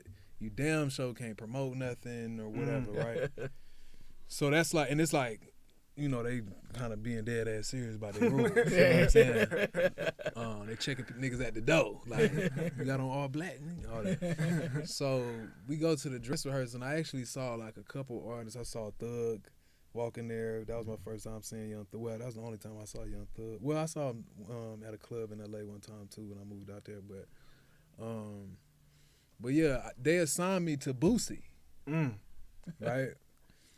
Of course, at the time, I think this was like the last era of like CDs. So I had 6 or 7 Purple burned on the CD, but I had like the cover, I had the cover, all that shit, the cover and then the insert, all that shit. So I still got a couple of them left too, by the way. That was like 2014. That was like almost 10 years ago. But anyway, so I brought the CDs, of course, but you can't really bring them inside because they checking you. Like, they checking you when you go in. They do a full pat down and everything? Yeah, they give you a little pat down, but they only do it like when you first go in. So you could like go back to the car. But the reason why, so this is what happened. So anyway, they signed me to Boosie. Boosie come in there, and he cool as shit, you know, at the time. And I was just like, yo, I'll be rapping this shit, bro. I got to show you some of my shit. First of all, that take like nuts to do. You know what I mean? That's the whole reason he went to do the I show. got big cojones. But that take you know you beating Boosie for the first time and whatever how the conversation go and you just bust out like because you know these people get that all the time like well you know but what I'm saying like okay if you just ran into Boosie at like you know Huey Magoo's like maybe it's a little awkward because he gets all the time. I ran into Beanie Siegel at 7-Eleven down the street from my house in L.A. That's crazy. Yeah. I was like, boy, hell no, I know this ain't big. I said something to him too, but anyway. Go ahead. Yeah. So I meet Boosie. Boosie like I tell him like, yo, I be rapping this shit, bro. I gotta give you some of my shit. He like, where's that? I'm like, damn, it's in the car. They ain't letting me like promote, so I ain't bring it. He said, bro, go to the car and get that shit. Like, get it. I was like, damn, I should go get it, huh? So I went back to the car and I got like 2-3 CDs and I like put them in like my drawers type shit. Yeah. But not in my drawers, but like, you know, between the, you know, your drawers and your pants type shit. Yeah. So Safe from a skid mark. yeah, just in case they was like into your pockets or some shit. So anyway, I get through the gate, so I got in there with my shit, you know what I'm saying? Because they'll cut you quick. If they see that shit, your ass gone. So I get back, and Boosie had already left or something. So like I'm low-key like, nah, I don't have nobody no more. I don't even know where he at. I'm like, damn, I done fucked up. He done left type shit. So, and I had just left, so I don't know if he might have left or something, but he didn't even do sound check. It's not like he did it, and I was gone for like 5 minutes, bro, less than 5 minutes. So when I got back, he wasn't there, so I'm like, damn, fuck it, I'm gonna just go to the bathroom real quick, and I was just trying to waste some time a little bit, so I go to the bathroom, and Sway Lee walks in the bathroom, right? And obviously, like, I'm not finna ask a nigga, like, or talk to a nigga while he holding his dick. You know what I'm saying? Yeah, you seen Boosie? Yeah. You seen Boosie around here somewhere? Yeah, so, and it's funny that, like, I even, you know, wanted to connect with Sway just because, you know, in hindsight, it's like, you know, what did you expect Sway Lee to do for you? Like, not that, like, I mean, you know, he's talented or whatever. I'm not taking that from him. But what I'm saying is, like, I think if I saw him today, I wouldn't be like, I probably would try to tap in on some artist shit. But at the time, I just was like thinking that he could just do like something for me. I don't know. But anyway, so he got done using the bathroom, and I kind of just waited. You know what I'm saying? I was just like, yeah, this is not the time, but I know you right here. But I knew, so watch this. It's don't sound crazy, but after he got done washing his hands, that's when I talked to him. That's a right? smart play. But I could. The reason why I didn't want to wait till he got out the bathroom, like in the hallway, is because I would have got caught. Yeah. So it's kind of like it's weird though, but it's like, you know what I'm saying? Small little window. Yeah. So I'm like, all right, fuck it. So I just say, yo, bro, and fuck with your shit, bro. Check me out. Gave him the CD. He take it or whatever. He like, yeah, so he cool or whatever. He walk out. Now watch this shit crazy, bro. Like everything be happening so crazy, bro. So like the girl that was working with Sway Lee, because everybody get assigned somebody, right? Yeah. It's this girl that was working with Sway Lee. She also went to FAM, right? But she didn't come with us, right? So she didn't come with the group that I came with to work in Atlanta. She just so happened to be there because her parents was plugged in. But we all go to the same school. What's so funny is she from Orlando. So I actually took her home one time from Tallahassee to Orlando because I used to drive from Orlando to Tallahassee. So she rolled with me. Yeah, so she rolled with me one time. Bro, what? Did that hour. Hey, I do that drive like it's nothing. You did?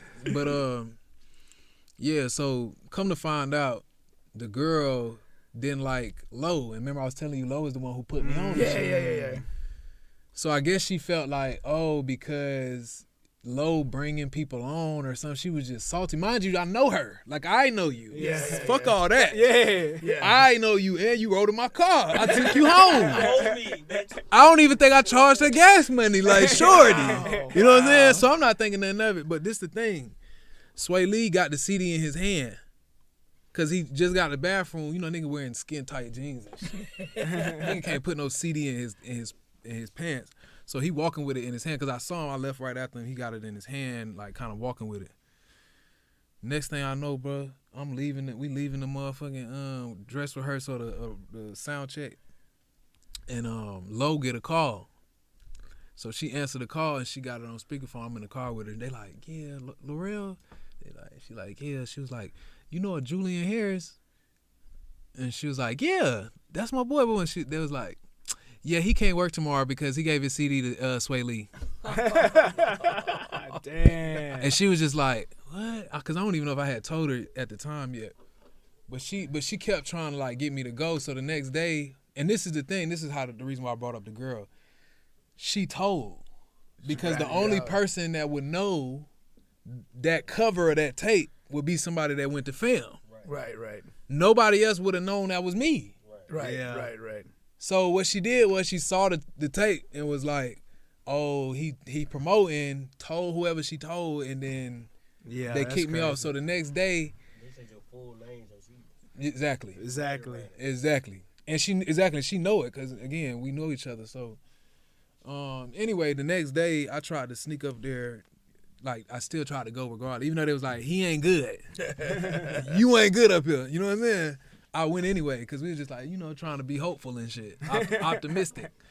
So I went, bro. They definitely didn't let me go in, bro. They was like, no, boy, you the boy, bro. No. It was you, nigga. And, bro, I had to go back to the hotel the next day while they enjoyed themselves. They was coming back like, oh, my God, I was with Jamie Foxx. And I'm like, what the fuck? I'm just sitting there, and they was like, yeah, all selfies with, like, designer and shit and, like, all these people. I'm just like, bro, what the fuck? And you never got your shit to Boosie? No, I never got it to Boosie. I couldn't work the next day, but I had to spend the day in the hotel while that shit was going on. So did you ever see that damn girl again? On campus? Actually, I never saw her again. Like, bitch probably transferred. Yeah, I don't know what happened to her, but yeah, I hopefully never saw her she's in again. some shitty JUCO in the Midwest. It's so crazy because now I want to know whatever happened, but I never saw her again. That's crazy, man. That's crazy. Yeah, but that's the story for you right now. That's a good one. Yeah, that's a good one. Now, I never I always hear that Boosie is cool though. I always hear that, like, cause he's in Orlando area a lot too, especially when he come do shows here. Boy, yeah, he'll drop a verse for you. Call him. Yeah, that's what they say. Yeah, he'll come do a verse now. I be knowing people who be like getting verses from him and shit. So that's one thing about it. He's gonna come knock that shit out. Yeah. You ever heard any like other stories of like bigger artists people wouldn't imagine that's like cool like that you wouldn't, cause and also how common is that as far as like paying for verses or not paying for verses, like is it just is it verses, boy? Yeah. No.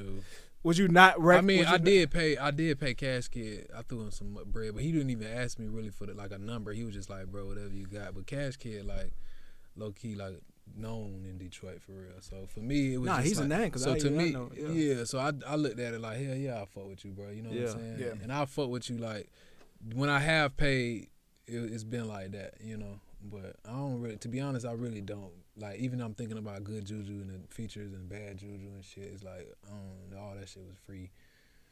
Yeah. Cause I be feel like my homie's talented, boy. Hell no, I'm not finna. I'll put my homie on this bitch before I put you on. Yeah. And don't get me wrong, I understand like the networking and shit like that, but bro, come on, bro. The whole shit is to work smarter, not harder, boy. I'm not finna be sitting here paying $2,000 for you for a 3-minute song that may not. Boy, hell no. Has anybody ever like approached you with a like number? Like you ever like reached out, hey, I want you on the song? Oh yeah, I think I tried to get Moot Boy on the song one time through my brother or something. Yeah, my brother, cause my brother correction officer and shit, he ran into Moot Boy in jail and shit, and he was fucking with my brother type shit, and my brother reached out to him on some like, oh, my brother rap, and I think he told him, this was years ago though, but I think at the time he told him $1,000 or something, but that was even too steep for me right back then. Yeah. Now I would definitely do it for, you know what I'm saying? But back then I just was like, nah, bro. But I don't even know. Like, I think it was 1,000 or 15, something like that. Yeah, exactly. Yeah. You think Moot? Yeah, he gonna be like 50 grand.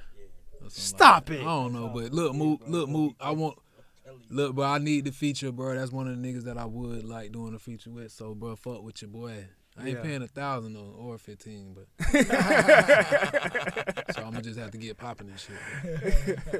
But yeah, I wanted you to give a few words on Cuz, man, on Bay Bubs. oh, I see but you, yeah. yeah. Speaking of my brother, so his brother Toddy, Yeah. yeah. So they know my brother and shit. That's kind of how. What, Toddy know your brother? Yeah, it's a Okay, small I fucking ain't know world, that. bro. Yeah. It's a small fucking world, bro. But yeah, I've been knowing them niggas for a minute, and then I knew Toddy first, and then I got introduced to Bay Bubs and shit. And bro, like one of the hardest niggas to sit. In fact, I would put him on my list too. You know what I'm saying? Cause he like the Jadakiss of Florida to me. Like he like I like that. that nigga just crazy with it, bro. Like you know what I'm saying? So shout out that nigga. We definitely gonna get one in, bro, for sure. Yeah. That's what's up. Yeah. Do you have another project you working on, or you just you and also, you know what I know we're trying to wrap this up, but one thing I really wanted to ask you about is you pretty much you direct a lot of your videos, right? Yeah, direct and edit my shit. I didn't direct. I didn't edit the Already Go the video that's about to drop tomorrow, but it was just like a run and gun type situation. But yeah, the majority of videos on my YouTube, I started directing and editing my shit, bro, because I don't like waiting on people. You know what I'm saying? That's the reason. That was the original reason for doing it. Yeah. And it's like paying too. Like Yeah. I was already making videos for my job, like documentary style, so I know how to cut the video and you know. Are you just kind of like self-trained in that, or did you kind of take any sort of schooling for that? I don't know. I just felt like iMovie. Yeah. I remember just fucking around with iMovie, and then Final Cut is like iMovie, so it just was easy for me. I kind of self-taught myself how to do it. But that Say That video, I directed and edited that video, and the Dead Zone and a couple of videos I dropped this year, I edited and directed, and it's fun, bro. It's fun. Sometimes it is like Tedious. definitely tedious. It's so many times I've written treatments with pictures, like links, time, date, just detailed, and niggas don't even look at it. You know what I'm saying? So it just got to a point where I was just like, all right, bro, I'm just finna do it myself, because like I'm doing everything. Like people think they being so business minded when they be like, where's your treatment, boy? Duh. You talking about where the treatment like you saying something, but That's anyway, like one of the buzzwords. yeah, like you gonna treatment, yeah, like bro, don't even play with me, bro. I'm like I could do all this shit off the top of my head, right? Like, don't even do that, bro.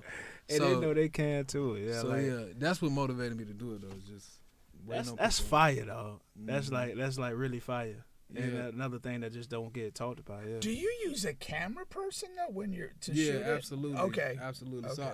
So the only fee I'm paying right now is for someone to hold the camera. Gotcha. Okay. Which is, even then, you know what I'm saying, it's kind of just like, damn, I wish I could do that too. I mean, you technically could if you have a tripod and stuff, Well, but that's why I asked. I wasn't sure if there's a way to just do it with a tripod. you based on the can. shots You can. are, I or- think yeah. you can. And I'm actually trying to get more creative with that, because it's really smart to have a simple video where it can be hard and you don't have to have like a cameraman and shit like that. But yeah, the only thing I will say though is like editing videos myself. I'm not raw like some of these niggas out here that can make the video look super hard. You know what I'm saying? Like, don't get me wrong. I can get some high quality. I can get some good cuts and shit like that. But when you storyboard it like you do, or have like unique elements in it like you do, you don't really need that raw editing. You know what I'm saying? They had the raw editing kind of takes up for that. The video is the same video we've seen 1,000 billion times. I You see what I'm saying? But there is a sense of like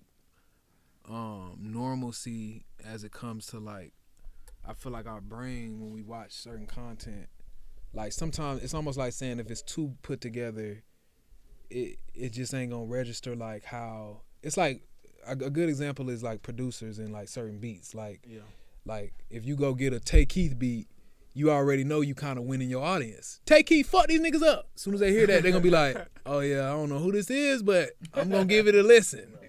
It's the same thing with like having I don't know, I'm gonna just say directed by Ghost or whoever that's a director that's doing everybody video. If you get, or let's say, what's my boy name from South Florida that be doing, used to do Melly videos and. The Lemonade guy? No, you talking about Cole Bennett, but Cole Bennett, we can use Cole Bennett. So Cole Bennett, like if I go get a Cole Bennett video, I'm already gonna have the eyes. I mean, he already out of here. I was thinking somebody smallest. If Drew didn't film it, Yeah, okay. that's what I'm talking about, Drew. Okay. So like even like if I was fucking with Drew on some shit, right?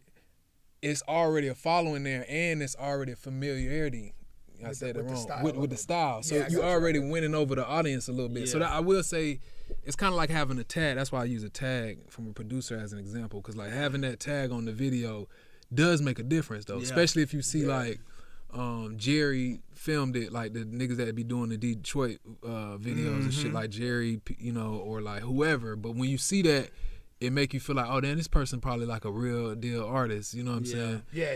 So I do think that's the thing, and that's why I'm glad. Like I just left Detroit and I did 2 videos there, and I did them with some people that do videos for niggas out there, and I already go to this one of them. That was like a running gun, but the other video I got is, shout out to a bro, bro. I be saying his name wrong, but his name Brandon, but on Instagram it's shots by a bro, and he did the Already Goated video, so shout out to him. And then my other video is I'll Be Good off of Good JuJu. Okay. And that was directed by Diego. Okay. And he shot it, and that one's not coming out tomorrow, but it's coming for sure. Cool. Yeah. And what you got coming next? Oh yeah, so I'm working on another project right now. I've been doing a song a day and shit, like just on some challenge. I've been challenging myself to do a song a day. Damn. So I wasn't really looking at it as like I'm finna drop another project, even though it's becoming a project. You know what I'm saying? I really just was on some like just trying to challenge myself. So I probably got like 8 songs right now. You know what I'm saying? So I technically could drop the 8 I got now, but I want to like make more because I'm on a vibe right now. So I just kind of feel like, you know, It's concept album? Concept album? No, that's the thing. I don't even have all the concept I have right now. Only thing I'm focused on is just making the song a day. So reflecting on it, like when I listen back to, I was listening to some of them today. It's just like, oh, I remember I made this on day 1, day 2. So like, I don't know if I'm gonna make that part of the concept or I'm gonna actually give it a concept. Like, you know what I'm saying? So I'm just really just trying to flush the music out and then come back around to it. But I ain't gonna lie, I've been on some like drop 2 mixtapes this year. I really want to drop this shit before the end of the year, but I just been on some drop. Everything must go. Maybe even you. You did. Maybe you. I feel like you be throwing them away though, man. Like the Destiny Child one, like you just threw it out there. Yeah, I just throw that shit. No, because bro, you know what I think is cool now, bro? Like just like being able to do it because it's Tuesday. Yeah, I fuck with that too, man. But yeah, you got a lot of gold that you just be like, whatever. Yeah, but think about it. If people don't gravitate to that music in that moment, I'm not gonna spend the next 1, 2, 3 years still trying to get people to get on that moment. I'm gonna just operate from a place of abundance and be like, look, all right, you didn't catch it that year, that's cool, because I'm gonna give you another one next year. Right, I'm gonna give you like 2 more, yeah, and then I'm gonna give you 3 more, and then eventually, this is what I've trained myself to think, and I just believe it's true. People like consistency more than even like your talent. That's true. You know what I'm saying? I look at it like, if you don't like my music, you're gonna like my work ethic. Right. If you know what I'm saying? And I think that's, to me, is like a bigger flex. Is just to be able to be like, yeah, oh, you didn't hear that? That's cool. Listen to the shit I just dropped last month or whatever, or go back and listen to it. But I don't do that. I used to be a huge perfectionist, dog. Like, I used to be like super like holding on to music and shit. But now, it's a superpower to be able to just drop it.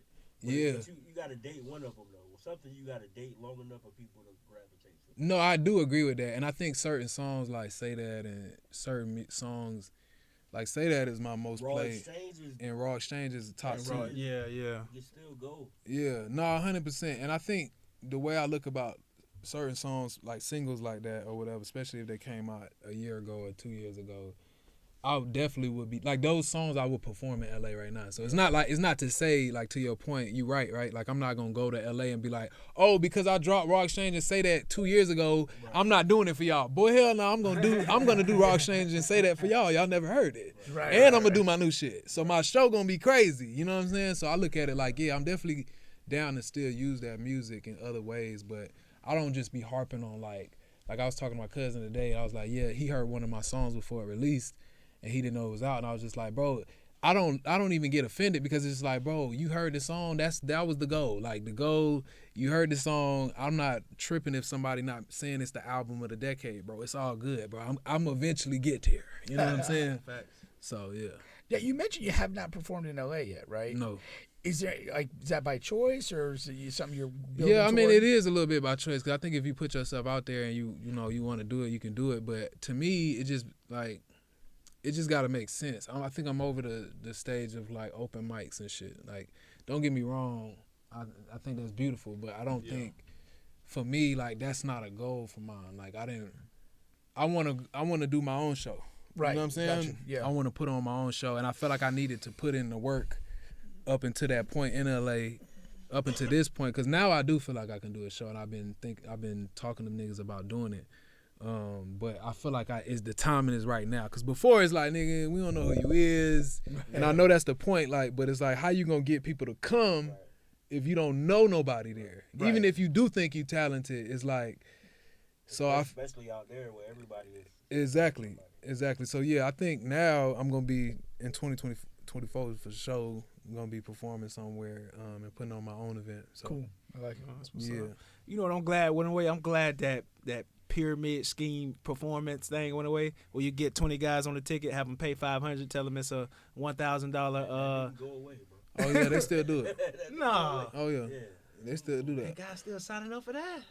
That's what I'm saying. I don't do shit like that. I don't want to do you know, coast to coast talent, finding whatever. I don't want to do it. You know, in the early 2000s, you do better till you know better. But you know, y'all gotta stop that. Yeah, Y'all gotta stop that, man. Public service announcement from Bubba. yeah, All right. Well, appreciate you coming through today, JuJu. yeah, brother. Enjoyed it, man. You know what I Yeah, mean? yeah. Get Appreciate you back on here, man. After some Oh updates yeah, and I just stuff, wanted man. to say that because everybody was like asking me what podcasts and shit I was going on and shit. Oh, yeah. And I was telling people like, bro, they've been fucking with me for some years, bro. Yeah, And I fucking with you really for some years, appreciate man. that, dog. You know what I'm for saying? sure, Like yeah. genuinely, dog. And that's what made me want to come do this, bro. Because a lot of niggas don't be showing love. You know what I'm saying? Yeah. And it's Yeah. cool, but I fuck with y'all niggas. For sure. Appreciate that, Yeah, man. you Appreciate already know. You Yeah, already yeah. know. Salute, man. Salute. Best of luck. Best wishes, and we riding with you to the For wheels. sure, my brother.